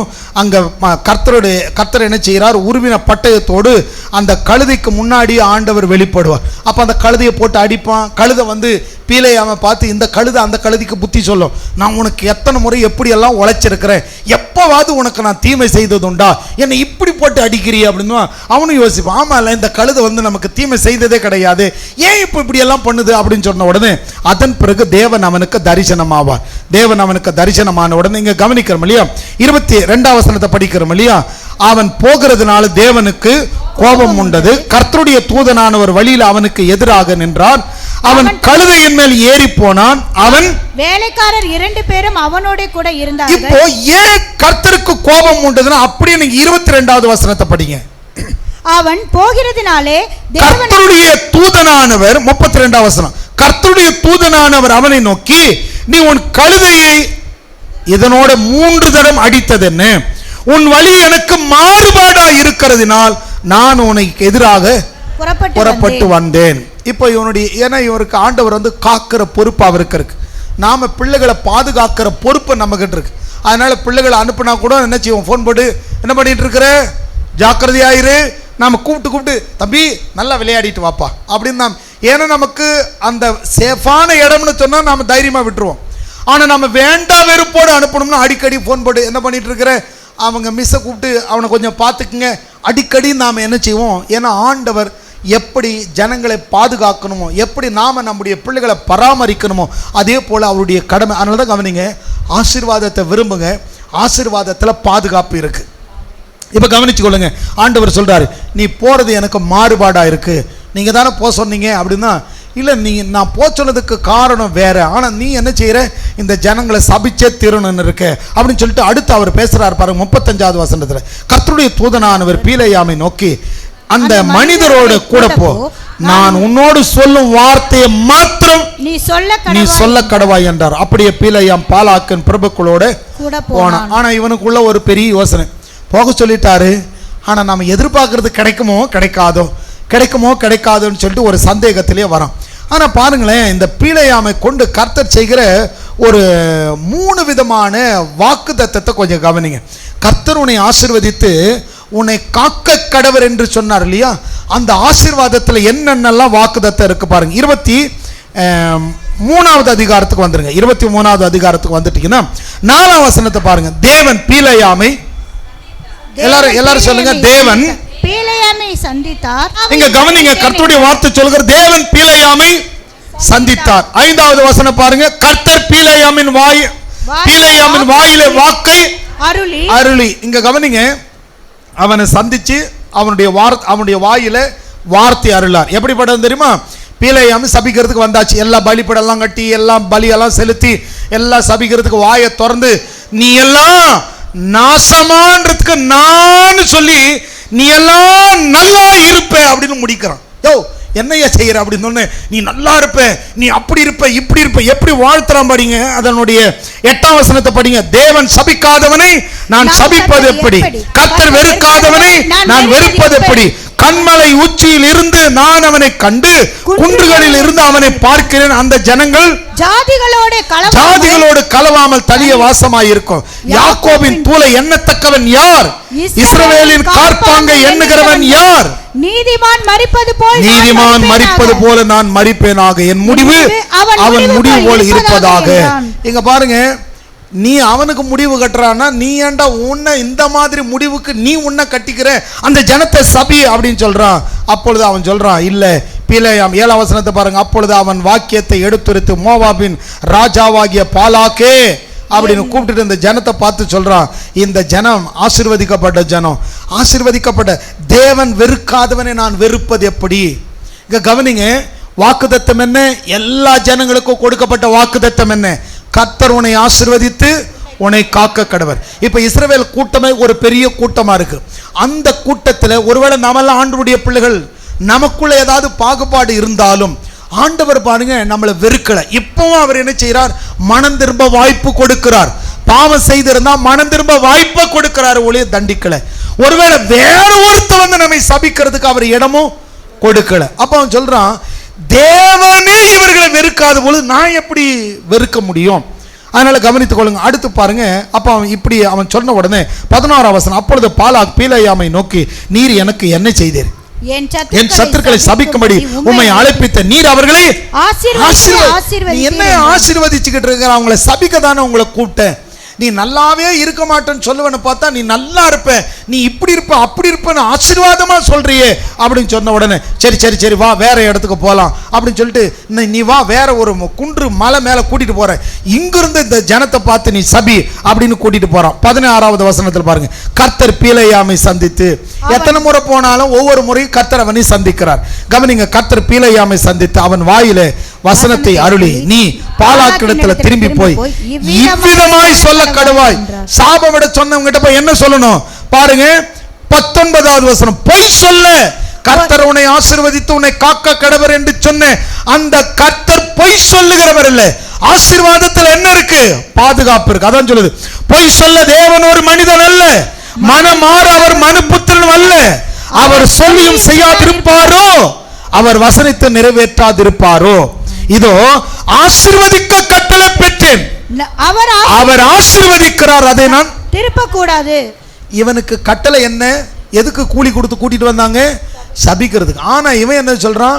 நான் ஆசீர்வதிக்கிறதுக்கு கட்டளை பெற்றேன். நாங்க தானே அவனை கட்டளை கொடுத்துங்க சபிக்க கூட்டிட்டு வந்தா அப்படி சொன்னா, உனக்கு மேல ஒருவர் இருக்கிறார். கவனிங்க, உங்களுக்கு விரோதமா யாரு சாப விட்டாலும், உங்களுக்கு விரோதமா ஏதாவது சாப விட்டுட்டாங்கன்னா உட்கார்ந்து அழுதுட்டு இருக்காதீங்க. கர்த்தருடைய வார்த்தை சொல்லுகிறபடி உங்களுக்கு விரோதமான சாபம் பலிக்காது. கர்த்தர் ஆசீர்வாதத்துக்குள்ள வாக்குத்தத்தத்தை வைத்திருக்கிறார். வசனம் சொல்லுது பார், இதோ ஆசீர்வதிக்க கட்டளை பெற்றேன், அவர் ஆசீர்வதிக்கிறார், அதை நான் திருப்ப கூடாது.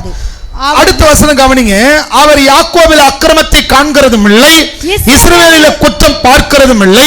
அவர்களுடைய தேவனாகிய கர்த்தர் அவர்களோடு கூட இருக்கிறார். ராஜாவுடைய ஜெய கம்பீரம் அவர்களுக்குள்ள இருக்கிறது.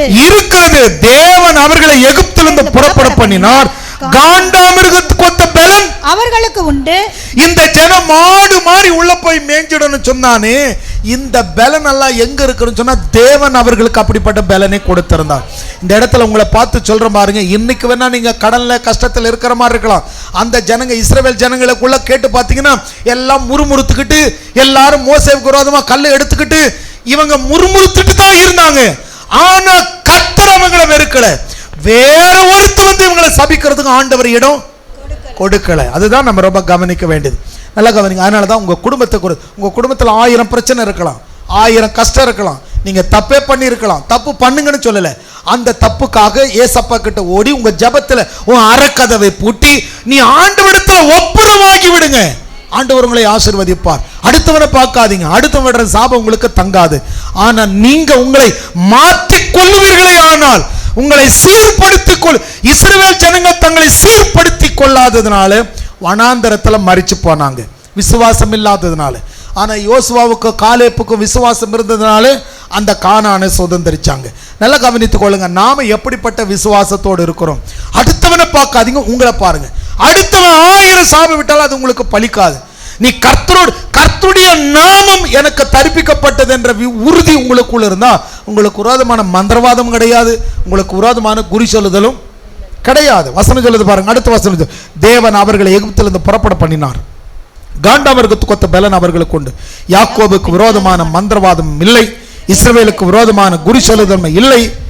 தேவன் என்னென்ன செய்தார் என்பதை கவனிங்க. அதனாலதான் வசனம் சொல்லுது, ஆசீர்வதித்துட்டா அந்த ஆசீர்வாதத்தில் என்ன இருக்கு.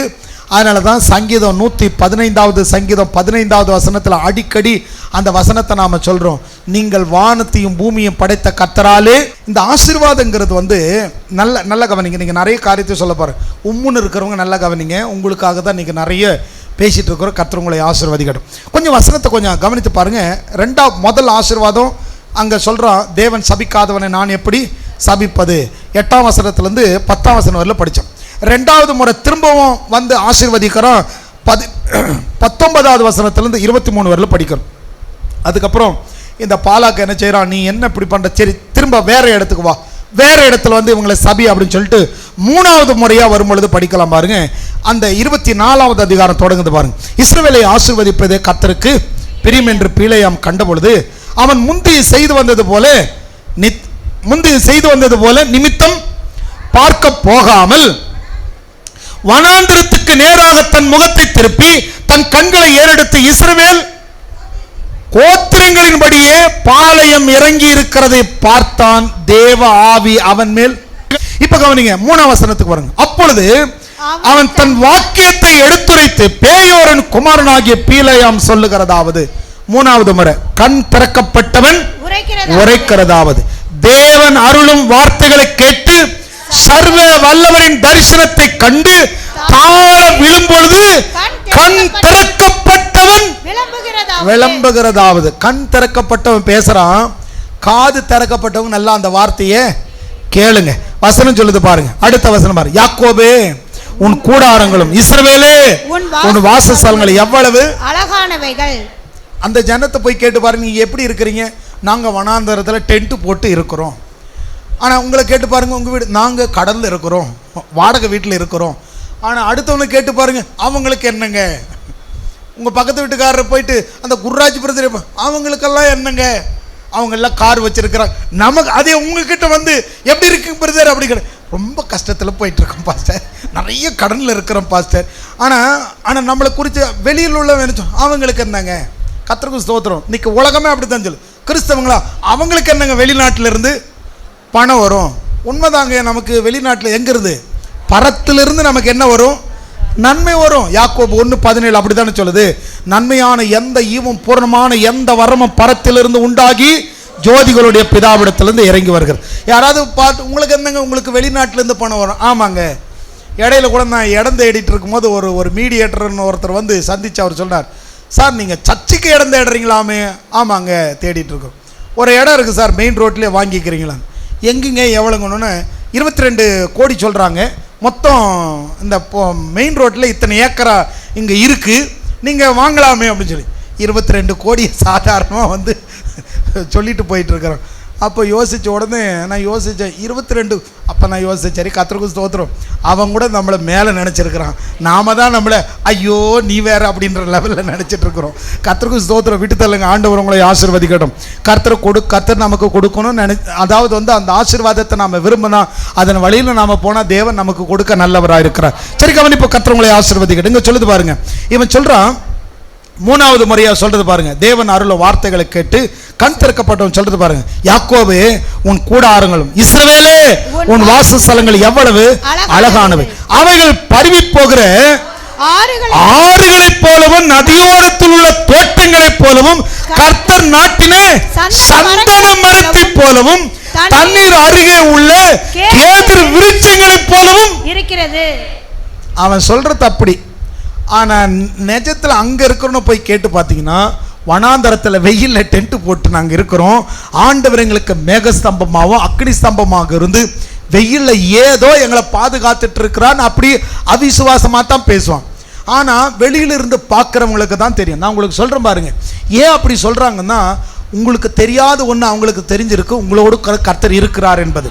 அதனால கவனிங்க, கர்த்தர் உங்களை ஆசீர்வதிக்கட்டும் பாருங்க. அவன் சொல்றான், இவங்க தங்கி இருக்கிறது எப்படி, நல்ல சந்தன மரத்தை போல நறுமணமா, இவங்க அவ்வளவு வாசனையா இருக்கிறாங்க, இவங்க அவ்வளவு அழகா இருக்கிறாங்க, இவங்க இருக்கிற இடம் எப்படி இருக்கு, அது வந்து தண்ணீர் அருகே உள்ள கேதுரு விருட்சங்கள் போல பசுமையா இருக்கு அப்படின்னு சொல்றாங்க. அவர்களுடைய அடுத்த வசனத்தை பாருங்க, 7ஆம் வசனம், அவர்களுடைய நீர்ச்சால்களில் இருந்து தண்ணீர் பாயும், அவர்கள் வித்து திரளான தண்ணீர்களில் பரவும், அவர்களுடைய ராஜா ஆகாபை பார்க்கிலும் உயர்வான், அவர்கள் ராஜ்யம் மேன்மையடையும். யாரை சபிக்க சொன்னா, இவன் யாரை சபிச்சிட்டு இருக்கிறான் பாருங்க. பாலா இஸ்ரவேலை சபிக்க சொல்லி பாலா கூட்டு வந்தான், இப்ப பாலாக்கு தான் இவன் சபிக்கிறான். இங்க வசனம் புரியுதா பாருங்க, அந்த 7ஆம் வசனம், அவர்களுடைய நீர்ச்சால்களில் இருந்து தண்ணீர் பாயும், அவர்கள் வித்து திரளான தண்ணீர்கள் மேல் பரவும், அவர்களுடைய ராஜா ஆகாபை பார்க்கிலும் உன்னை விட அவன் மேல உயர்வான்னு சொல்லி அவனை பார்த்து பேசுறான். அடுத்த வசனத்தை படிங்க, 8ஆம் வசனம், தேவன் அவர்களை எகிப்திலிருந்து புறப்பட பண்ணினார். திரும்ப அதான் சொல்லுது, இந்த 22ஆம் வசனத்துல 23வது அதிகாரம் 22ல படிச்சோம் இல்லையா, அதே வசனத்தை 24வது அதிகாரத்துல 8ஆம் வசனத்துல சொல்லுது, தேவன் அவர்களை எகிப்திலிருந்து புறப்பட பண்ணினார், காண்டாமிருகத்துக்கு ஒத்த பலன் அவர்களுக்கு உண்டு, அவர்கள் தங்கள் சத்துருக்களாகிய ஜாதிகளை பட்சித்து அவர்கள் எலும்புகளை நொறுக்கி அவர்களை தங்கள் அம்புகளினாலே எய்வார்கள். இவங்க எப்படிப்பட்டவங்க, சிங்கத்தை போல, அதுவும் துஷ்ட சிங்கத்தை போல படுத்துட்டு இருக்கிறாங்க. அவங்கள போய் எழுப்புறவன் யார்? கவனித்துக் கொள்ளுங்க, கர்த்தர் உங்களை ஆசீர்வதிக்கட்டும். இஸ்ரவேல் ஜனங்களை குறித்த வாக்குத்தத்தம் பாருங்க, அவங்க எல்லாம் துஷ்ட சிங்கத்தை போல அவங்க என்ன செய்துட்டாங்க, படுத்துட்டு என்ன மூட்ல இருக்கான்னு தெரியாது, நீ போய் அவனை தொட்டுன்னா நீ என்ன ஆயிடுவ, பட்சி. அதனால பாருங்க, அவன் சொல்றான் பாருங்க, சிங்கம் துஷ்ட சிங்கத்தை போல மடங்கி படுத்து கொண்டு இருக்கிறார்கள். அவங்க சுருங்கி படுத்து இருக்கிறதுனால சோர்ந்து படுத்திருக்கிறான்னு நினைச்சிடாத. அவன் எப்படிப்பட்ட சிங்கம், துஷ்ட சிங்கம், எந்த நேரத்தில் கோபப்படுவான்னு சொல்லி, அதாவது அவங்க மேல இருக்கிற அந்த தேவனுடைய கிருபையை பத்தி இந்த பீலையாம் பேசுறான். அடுத்து பாருங்க, உங்களை ஆசீர்வதிக்கிறவன் ஆசீர்வதிக்கப்பட்டவன், உங்களை சபிக்கிறவன் சபிக்கப்பட்டவன் என்றான். பீலையாமை பார்த்து சபிக்கிறான். பார்த்துக்க, அவனை நீ ஆசீர்வதிச்சா நீ ஆசீர்வாதமா இருப்ப, அவனை சபிச்சா நீ சபிக்கப்பட்டு போயிடுவன்னு சொல்லிட்டு இந்த பாலாக்க பீலையாம் பார்த்து சொல்றான், நீ தான் சபிக்கப்பட்டு போவன்னு சொல்லி. உடனே அவனுக்கு பயங்கர கோபம் வந்துடுது. அடுத்து பாருங்க, 12ஆம் வசனம் பாருங்க, அப்பொழுது பீலையாம் பாலாக்கை நோக்கி, பாலாக்கு தன் வீடு நிறைய வெள்ளும் பொன்னும் கொடுத்தாலும் நான் என் மனதாய் நன்மையாகில தீமையாகில செய்கிறதற்கு கர்த்தரை கட்டளையை மீறக்கூடாது. ஏன்னு சொன்னா அவர் போன்னு சொல்லி அனுப்பல, போய் தொலைந்தா அனுப்பி இருக்கிறாரு. இங்க வந்து நான் அவர் அனுப்பிட்டாருன்னு சொல்லி வாயை திறக்க முடியாத அளவுக்கு உருவின பட்டயத்தை கழுதுக்கு முன்னாடி காட்டி தான் அனுப்பி இருக்கிறாரு. சும்மா அனுப்பல. இங்க வரும்போதே வழியில என்ன பார்த்தான், இதெல்லாம் பார்த்துட்டு வந்ததுனால தான் இவன் சொல்றான், ஏன்னா இந்த ஜனத்துக்கு பாருங்க எவ்வளவு பெரிய பாதுகாப்பு. இன்னைக்கு யோசிச்சு கொள்ளுங்க, உங்களை என்னை குறித்து வேதம் சொல்லுது, நாமெல்லாம் எவ்வளவு பெரிய பாதுகாப்புக்குள்ள இருக்கிறோம். அல்லேலூயா. அதான் வசனம் சொல்லுது, கர்த்தர் உன்னை ஆசீர்வதித்து உன்னை காக்க கடவர். அந்த ஆசீர்வாதத்துக்குள்ள என்ன இருக்கு, அந்த பாதுகாப்பு இருக்கு. நல்லா கவனிச்சு கொள்ளுங்க, ஆண்டவர் உங்களை ஆசீர்வதிக்கட்டும்.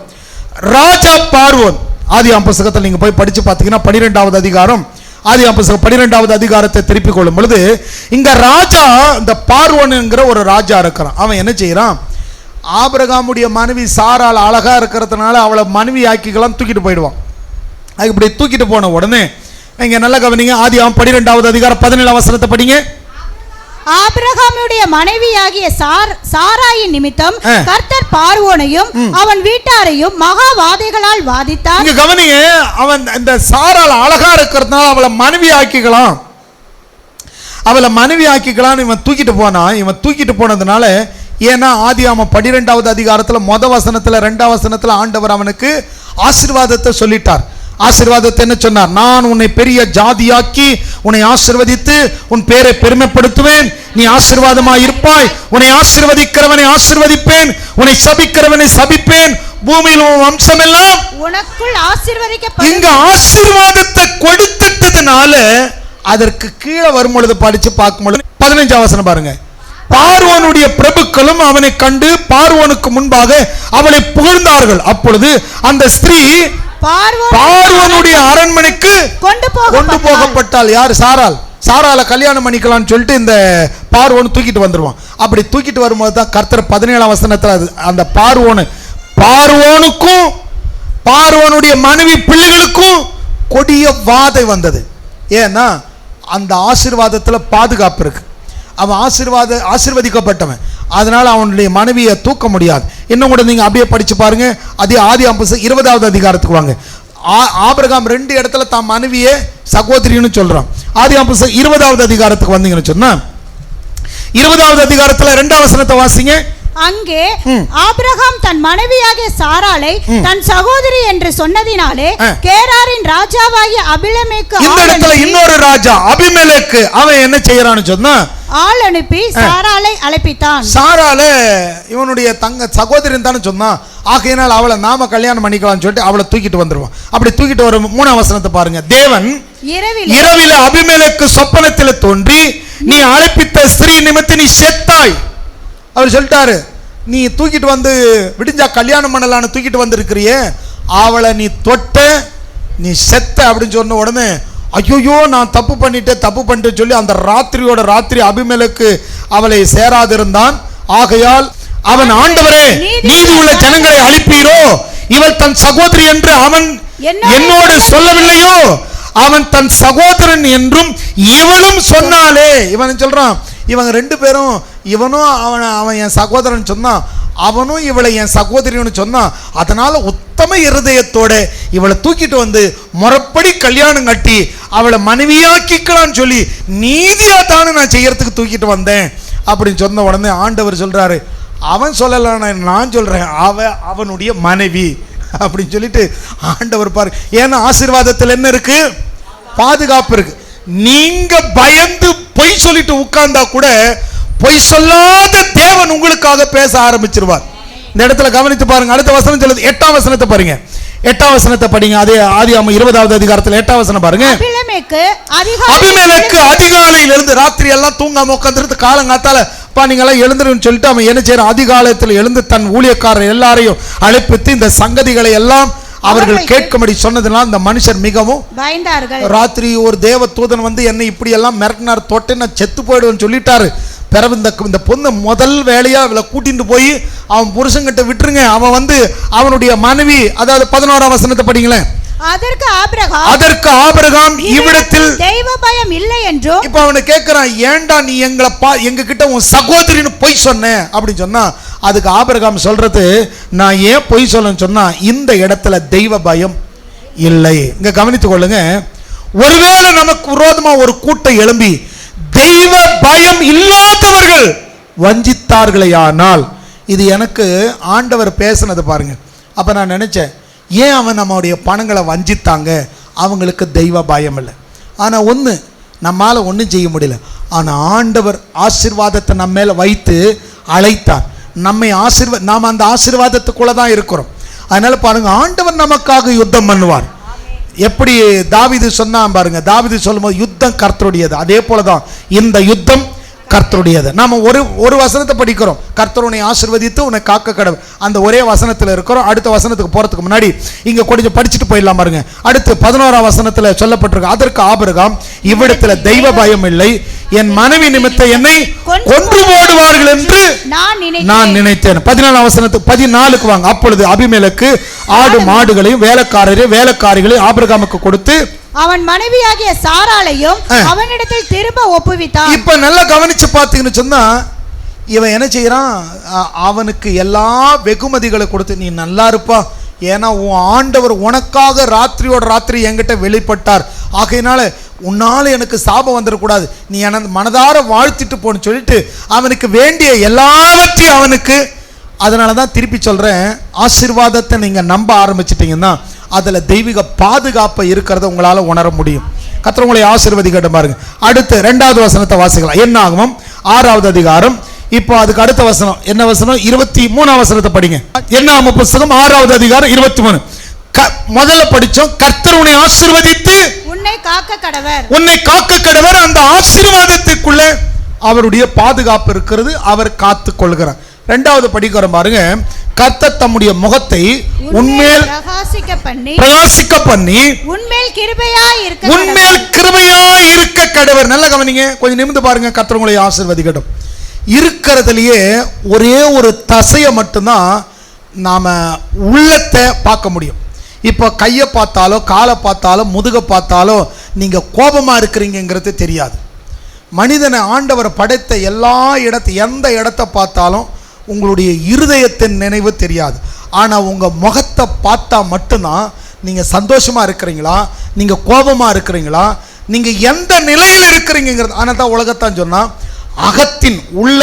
அகத்தின் அழகு முகத்தில் தெரியும். ஏன் இங்கே ஒரு சிலர் அப்படியே உம்முன்னு இருக்கிறாங்கன்னா, அவங்களுக்குள்ள விசுவாசமோ அல்லது தேவனை அறிகிற அந்த வெளிப்பாடோ, நான் அவருடைய ஏசப்பாவுடைய சமூகத்தில் இருக்கிறன்ற மன மகிழ்ச்சியும் இல்லாதவங்களால தான் என்ன செய்ய முடியும். என்னவோ வந்து உட்கார்ந்துட்டு இருக்கிற சில பேர் வந்து எங்கள் வீட்டுக்காரர் பிடிச்சி கூப்பிட்டு வந்தார், அதனால் உட்காந்துட்டு இருக்கிறேன். சில பேர் நினச்சிட்டு இருக்கிறாங்க, நான் வரலன்னா எங்கள் மனைவி வீட்டில் வந்து ஏன் லேட்டாக வந்தேன், ஏன் வரல அப்படின்னு திட்டுவாங்கன்னு வந்து உட்காந்துட்டு இருக்கிறேன். அப்படி இருக்கிறாள் எப்படி தான் இருப்பாங்க? அமைதியாக தான். ஏன்னா அகத்தின் அழகு நீ உள்ள எப்படி இருக்கிற. ஒரு சிலர் சிரிச்சுட்டே இருக்கிறாங்க, வசனம் உள்ள போய் அந்த வார்த்தை அவர்களுக்கு மன மகிழ்ச்சியை கொடுக்கிறது. வசனம் வந்தா ஏன் ஆமேன் வருது. இப்போ ஒரு சிலர் அப்படியே ஏன் அப்படி இருக்கிறான்னு சொன்னா, இந்த வார்த்தை போய் இன்னும் அவங்கள தூண்டிக்கிட்டு இருக்கு, கோபப்படுத்திக்கிட்டு இருக்கு. அதனால அவங்களுடைய முகம் இன்னும் கூட என்னது இருக்க அப்படியே போயிட்டு இருக்கு. சரி, போட்ட கர்த்தருக்கு ஸ்தோத்திரம். நீங்கள் கோபப்படுறதுனால ₹1 பிரயோஜனம் இல்லை. கர்த்தருக்கு ஸ்தோத்திரம். அதே நீங்கள் சந்தோஷமாக இருந்தால் அட்லீஸ்ட் உங்களுடைய ஆவியில் ஒரு வளர்ச்சியாவது இருக்கும். கவனிங்க, தேவன் உங்களை ஆசீர்வதிக்கட்டும். பாருங்க, ஆண்டவர் படைத்த இங்க பைபிளை படிக்கிறோம், அவர் தமது முகத்தை உன்மேல், உன் முகத்து மேல உம்முன்னு கிடக்கிற அந்த முகம் சிரிக்கணும். அந்த சோர்ந்து போன முகம் தைரியப்படணும். ஒரு மனுஷனுக்குள்ள தைரியம் வந்துட்டா அவன் எப்படி இருப்பான்? இந்த உலகத்தார பார்த்துருக்கீங்களா? அப்படியே அப்படி தள்ளிக்கிட்டே இருக்கும். ஏன்னா அவங்களுக்கு தைரியம் இருக்கும்போது அப்படியே தள்ளிக்கிட்டே இருப்பாங்க. இன்னும் ஒவ்வொருத்தரும் ஒவ்வொரு சேட்டை பண்ணுவாங்க. ஆனால் ரொம்ப சோகமாக இருக்கிறவங்க, நான் சோகமாக இருக்கிறேன் அப்படின்னு சொல்லி சொல்ல மாட்டாங்க. அவங்க என்ன ஒரு மூலையில் போய் உட்காந்துருவாங்க. என்ன பேசினாலும் என்ன சிரித்தாலும், நம்ம என்ன தான் சந்தோஷப்பட்டு சிரித்தாலும் அவங்க நம்மளை இப்படி பார்த்துட்டு அவங்களுடைய முகம் அதை வெளிப்படுத்தும். நீங்களாம் உங்களுக்கு என்னங்க, நீங்கள்லாம் சந்தோஷமாக இருக்கிறீங்க, எங்கள் பிரச்சனை எங்களுக்கு தானே தெரியும். அந்த பாஸ்டருக்கு என்ன வந்துச்சு, அவங்களுக்கெல்லாம் என்ன பேசுவாங்க, எங்களுக்கு எங்கள் நிலைமை தானே, சர்ச்சில் முன்னாடி உட்காந்தாலும் பின்னாடி உட்காந்தாலும் எங்கள் நிலைமை எங்களுக்கு தானே தெரியும் அப்படின்னு சில பேர் அப்படியே பாவங்க. நீங்கள் உண்மையிலே இந்த உம்முன்னு இருக்கிற ஆளுங்களே, நாங்கள் சொல்லியும் விசுவாசிக்கலை, ஆண்டவருடைய வார்த்தையை படித்தும் விசுவாசிக்கலை, என்ன தான் உங்கள் நிலையோ. கர்த்தருக்கு ஸ்தோத்திரம். ஆனால் கவனிங்க, தேவன் உங்களை ஆசீர்வதிக்கட்டும். மனுஷனுடைய முகத்தின் மேலே ஏன்னு சொன்னால், அவன் முகம் வாடலாக இருக்கக்கூடாது என்பதற்காக அவனுடைய முகத்தை, சவுலுக்கு பாருங்க பயம், அதனால அரண்மனைக்குள்ளே போயிட்டு என்ன பண்ண போறேன்னு அவன் உலாவிக்கிட்டு கிடக்கிறான். ஆனால் தாவீது பாருங்க தைரியமாக வந்து, சார் இவன் நிமித்து நீங்கள் ஏன் சார் பயப்படுறீங்க, இவனை நான் பார்த்துக்கிறேன் அப்படிங்கிறான். தம்பி நீ சின்ன பையன்பா, அவன் சிறு வயதிலிருந்து யுத்தம் இருக்கட்டும், சார் ஒரு முறை கரடி வந்தது சார், வாயை கிழிச்சு போட்டேன். சிங்கம் வந்தது, அதையே கிழிச்சு போட்டேன். இவன் ஏமாத்துறங்க இவன் அப்படின்னு சொல்லிட்டு நான் போய் அவனை சந்திக்கிறேங்க அப்படின்னு சொல்லி இவன் நிமித்தம் நீங்க கலங்க வேண்டாங்க அப்படிங்கிற தைரியம் எப்போ வந்ததுன்னா தேவனுடைய நாமம், அவருடைய நாமத்தை ஆராதிக்கிற ஜனம் நமக்கு தேவன் மேல உள்ள நம்பிக்கையில தான் நம்ம என்ன செய்யறோம், நல்லா சத்தமா பாடுறோம், கையை தட்டுறோம், துதிக்கிறோம். ஏன் அடுத்தவனுக்கு நாம கை தட்டுறதும் பாடுறதும் பிடிக்கலன்னு சொன்னா அவனுக்கு இயேசு என்கிற நாமத்தை குறித்த வெளிப்பாடு அவனுக்கு இல்லை. ஒரு நாள் ஒரு அம்மா சொல்லுது பாருங்க, நாங்கள் கிறிஸ்தவங்களுக்கு வீடு கொடுக்க மாட்டோம். ஏன்னா அவங்கெல்லாம் பாதிராத்திரில் அலோலியா அலோலியாம்பாங்களாம். கர்த்தருக்கு ஸ்தோத்திரம், ஆண்டவர் உங்களை ஆசீர்வதிக்கட்டும். கர்த்தர் நல்லவர் பாருங்க, அந்த அலேலுயாவுடைய மகிமை அதுங்களுக்கு தெரியல, அதனால அதுங்களுக்கு தெரியல.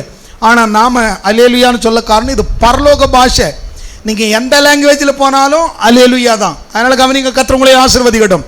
அதனால விசுவாசம், கர்த்தர் என்னோட இந்த ஆசீர்வாதம் விசுவாசிக்கிற மனுஷன் அப்படிதான் இருப்பான் எப்பவுமே.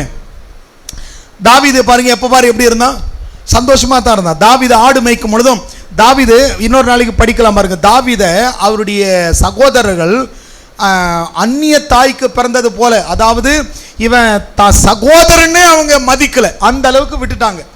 எங்க அண்ணனுங்களாம் என்னை வெறுத்துட்டாங்க, எல்லாரும் எங்களை வெறுத்துட்டாங்க, எனக்குன்னு யார் இருக்காங்க அப்படி அவன் சொல்லவே கிடையாது. அவன் என்ன செய்தான், அந்த யாழெல்லாம் செஞ்சு அதுல ஆண்டவரை பாடி மகிமைப்படுத்திட்டு இருக்கிறான். கொஞ்சம் கவனிச்சு பாருங்க, சவுலுக்கு பொல்லாத ஆவி பிடிச்சுக்கிச்சு, அரண்மனையில் எல்லாரும் பயப்படுறாங்க. ஆனா தாவீது, சார் நான் வரேங்க, நான் வாசிக்கும் பொழுது அவருடைய நாமம் இந்த இடத்துல இறங்கி வரும், அவருடைய நாமம் மகிமைப்படும் பொழுது இந்த அசுத்தாவி எல்லாம் ஓடி போயிடும் சொல்லிட்டு அந்த யாழை எடுத்து மீட்ட ஆரம்பிக்கிறான், சந்தோஷமா பாடுறான். அதனாலதான் பைபிளை சொல்லுது, சந்தோஷமா இருக்கிறவங்க எல்லாம் எப்படி இருப்பாங்க, நல்ல பாட்டை பாடுவாங்க. துக்கமா இருக்கிறவங்க என்ன பண்ணுவாங்க, அவங்களும் பஞ்ச பாட்டை பாடுவாங்க. என்ன பாட்டு பாடுறங்கிறது நாம இருக்கிற சூழ்நிலையை பொறுத்தது. அல்லேலூயா, அல்லேலூயா. சிலருக்கு பணம் கொடுத்தா தான் சிரிப்பே வரும் போல இருக்கு. கர்த்தரை ஆசீர்வதிக்கட்டும், தேவன் நல்லவர், கர்த்தரை ஆசீர்வதிக்கட்டும். பாருங்க இங்க கவனிங்க, இந்த முகத்தை மட்டும்தான் எந்த தசையிலும் இல்லாத ஒரு வேறுபாடு. உங்க முதுகை பார்த்து நீங்க எப்படி இருக்கிறீங்கன்னு சொல்லிட முடியாது, உங்க கையை காலை பார்த்து சொல்லிட முடியாது. நீங்க சிரிச்சிட்டு இருக்கிறீங்க அப்படின்னு உங்க காலை பார்த்து சொல்ல முடியுமா? நீங்க அழுதுட்டு தேம்பி தேம்பி அழறீங்க அப்படிங்கிறத, ஒருவேளை பாடி குலுங்கிறது, சிரிச்சாலும் குலுங்கும் அழுதாலும் குலுங்கும். எந்த நிலையில் இருக்கிறாங்கிறத முகத்தை பார்த்தா மட்டும்தான் தெரியும். அதனாலதான் உலகத்தான் சொல்றோம், அகத்தின் அழகும் முகத்துல தெரியும். அதனாலதான் ஆண்டவருடைய வேதமும் என்ன சொல்லுதுன்னு சொன்னா, கர்த்தர் தம்முடைய முகத்தை உன்மேல் பிரகாசிக்க பண்ணி உன்மேல் கிருபையாய் இருக்க கடவர். அந்த கிருபை உன் முகத்தின் மேல் வரும்பொழுது இந்த தொங்கி போன முகம், உம்முன்னு இருந்த முகம் அப்படியே சிரிச்சு ஒரு பூ பூக்கிறது போல அது மலர்ந்து சிரிச்சா பார்த்துருக்கீங்களா? கருப்பா இருக்கிறவங்க கூட சிரிச்சாங்கன்னா கலையா இருப்பாங்க, கொஞ்சம் சகப்பா இருக்கிறவங்க சிரிச்சாங்கன்னா ரோஸ் கலர்ல மாறிடுவாங்க. அப்ப அவங்களுடைய முகம் என்ன செய்யுது, இன்னும் கூட கொஞ்சம் அப்படியே என்னது ஃபேரவர் போட்ட மாதிரி, பான்ஸ் கிரீம் எல்லாம் கொஞ்சம் அப்பி பவுடர்லாம் போட்ட மாதிரி அவங்களுடைய முகம், அந்த சந்தோஷம், மன மகிழ்ச்சி நல்ல ஔஷதம், பெரிய மருந்து. சிரிப்பு, சந்தோஷம் தான் நமக்கு பெரிய மருந்து. அதனால கவனிங்க, எனக்கு ஒன்றும் ஆகாது, என் கர்த்தர் அவர் உயிரோடு இருக்கிறார், நான் ஆராதிக்கிற ஆண்டவர் உயிரோடு இருக்கிறார் என்றவங்க எல்லாம் ஆலயத்தில் வந்து அப்படியே உம்மனா மூஞ்சி மாதிரியும் அழு மூஞ்சி மாதிரியும் சிடு மூஞ்சி மாதிரி இங்கே வந்து அப்படியே உருன்னு அப்படியெல்லாம் இருக்க மாட்டாங்க. கர்த்தருக்கு ஸ்தோத்திரம். ஆலயத்துக்கு வந்து தாவீது சொல்கிறான், ஆகாமிய கூடாரங்களில் நான் 1000 நாள் இருப்பதை காட்டிலும் ஆண்டவருடைய பிரகாரங்களில் இருப்பது எனக்கு நல்லது. சந்தோஷம், மகிழ்ச்சி. சர்ச்சுக்கு வரணும்னா உங்களுக்கு சிரிப்பு வரணும், சந்தோஷம் வரணும், பாட்டு பாடலாம், எழுந்துருங்கன்னு சொன்னோன்னே ஆண்டவர் அப்படி நீங்கள் துதிக்கணும். என்ன பாட்டு, ஒரு சிலர் அப்படி இருக்கிறாங்க, நான் தொடங்கிறதுக்கு முன்னாடி ஓடுவாங்க. அது ஏன்னு சொன்ன, கர்த்தருக்குள் மகிழ்ச்சியா இருக்கிறாங்க. அதனால நீ அன்பு கூறுவன், நீ எப்பயா வருவ, இன்னும் அதிகமாய் அடுத்தடி இவங்க தொடங்கிடுவாங்க. ஆராதிப்பேன் இன்னும் ஆர்வமாய் முழு உள்ளத்தோடு நான் இங்க பாடுறதுக்குள்ள அவங்களுடைய வேகம் ரொம்ப இருக்கும். கர்த்தருக்கு ஸ்தோத்திரம். யார் அவங்க? மன மகிழ்ச்சியோடு இருக்கிறவங்க. ஒரு சில அன்பு கூறுவன் இன்னும் அதிகமாய் ஆராதிப்பேன் இன்னும் ஆர்வமா. எப்பப்பா? இன்னும் கொஞ்ச நேரம் கழிச்சு முயற்சி பண்ணுவேன். கர்த்தருக்கு ஸ்தோத்திரம். ஆண்டவர் உங்களை ஆசீர்வதிக்கட்டும். பாவம் இந்த உம்முன்னு இருந்து மாட்டினவங்க ஆண்டவர் உங்களை ஆசீர்வதிக்கட்டும். கவனிச்சு கொள்ளுங்க. வேதத்தில் கவனித்து பார்க்கிறோம். உள்ளத்தை நம்முடைய மனதில் இருப்பதை, நம்முடைய வாழ்க்கையை கூட இந்த முகத்தினால தான் அதை அறிய முடியும். அதனால தான் ஆண்டவர் என்ன செய்யினார்? சூழ்நிலையை பார்த்து தோண்டு போனவங்க மேலே அவருடைய முகத்தை அவங்க மேலே பிரகாசிக்க பண்ணி, அந்த ஆண்டவருடைய முகம் நம்முடைய முகத்தின் மேல் வரும் பொழுது நம்முடைய முகத்துக்குள்ள ஒரு பெரிய சந்தோஷம் வரும். என் ஆண்டவர் உயிரோடு இருக்கிறார், அவர் எல்லாவற்றையும் பார்த்து கொள்வார், எனக்காக கர்த்தர் யாவற்றையும் செய்து முடிப்பார் என்ற ஒரு நம்பிக்கை அவருடைய முகத்தை நம்மேல் வைக்கும் பொழுது அதை வரும். அதனால தான் அதில் வேதத்தில் சொல்லப்படுது, கர்த்தர் தம்முடைய முகத்தை உங்கள் மேல் பிரகாசிக்க பண்ணி உங்கள் மேல் கிருபையாய் இருக்க கடவர். அந்த துக்க முகத்தை மாற்றுவதற்கு இப்ப படிக்கலாமா? என்ன புஸ்தகம், அதை திருப்பி கொள்ளுங்க. இந்த இடத்துல படிக்கலாம். என்ன புஸ்தகம் 6வது அதிகாரம் 25வது வசனத்தை பாருங்க. கர்த்தர் தம்முடைய முகத்தை உன்மேல் பிரகாசிக்க பண்ணி உன்மேல் கிருபையாய் இருக்க கடவர். கர்த்தர் தம்முடைய முகத்தை உன்மேல் பிரகாசிக்க பண்ணி உனக்கு சமாதானம், சோர்ந்து போன உனக்கு, துக்க முகமாய் இருக்கிற உனக்கு அவர் என்ன செய்வாரா? சமாதானத்தை கட்டளையிட கடவர். உன் துக்கம் இன்னோடு மாறி போயிடும். உன் துக்க நாட்கள் இன்றோடு முடிந்தது. நீ வந்த சுமந்துட்டு வந்த துக்கத்தோடு நீ போக தேவையில்லை. உன் துக்கத்தை எல்லாம் கர்த்தர் மாற்றி விட்டார். அவருடைய முகத்தை உன் மேல வச்சு உன் முகத்தை பிரகாசிக்க பண்ணி விட்டார். அவர் உனக்காக யாவற்றையும் செய்வார் என்ற நம்பிக்கை உங்களுக்குள்ள உருவாகும்படி தேவன் உங்களுக்கு அற்புதம் செய்வார். அல்லேலூயா. நாம் எல்லாரும் எழுந்து நிற்கலாம். எழுந்து நின்று கேட்ட வசனத்தை போல வேதம் சொல்லுகிறது, தேவனாகிய கர்த்தர் நல்லவர். எல்லாரும் ஆண்டவரை நோக்கி ஜெபம் பண்ணுங்க. ஆண்டவரை நோக்கி ஜெபம் பண்ணுங்க. நாம் ஒரு நாளும் சோர்ந்து போக கூடாது. இந்த இடத்துல படிக்கிறோம், கர்த்தர் உன்னை, கர்த்தர்னு எத்தனை முறை வருதோ அத்தனை முறையும் உன்னைன்னு சொல்லி வேதத்தில் எழுதப்பட்டிருக்கிறது. கர்த்தர் உன்னை ஆசீர்வதித்து உன்னை காக்க கடவர். கர்த்தர் தம்முடைய முகத்தை உன்மேல் பிரகாசிக்க பண்ணி உன்மேல் கிருபையாய் இருக்க கடவர். கர்த்தர் தம்முடைய முகத்தை உன்மேல் பிரகாசிக்க பண்ணி உனக்கு சமாதானத்தை கட்டளையிட கடவர். இங்க தனிப்பட்ட விதத்தில் கர்த்தர் ஒவ்வொரு மனிதனுக்கு சொல்லுகிறார், அவர் தமது முகத்தை உன்மேல் உன்னுடைய வாழ்க்கை மேல், உன்னுடைய குடும்பத்தின் மேல், உன்னுடைய வேலையின் மேல், உன்னுடைய குடும்பத்தின் மேல் அவர் தமது முகத்தை உன்மேல் பிரகாசிக்க பண்ணி உங்களுக்கு சமாதானத்தை கட்டளையிட கடவர். அவர் சமாதானத்தின் தேவன். ஆண்டவர் நோக்கி ஜெபிக்கலாம். எல்லாரும் ஆண்டவர் நோக்கி ஜெபிக்கலாம். கர்த்தாவே, நீர் நல்லவர் ஆண்டவரே. நீர் எங்களை காண்கிற தேவன் ஆண்டவரே.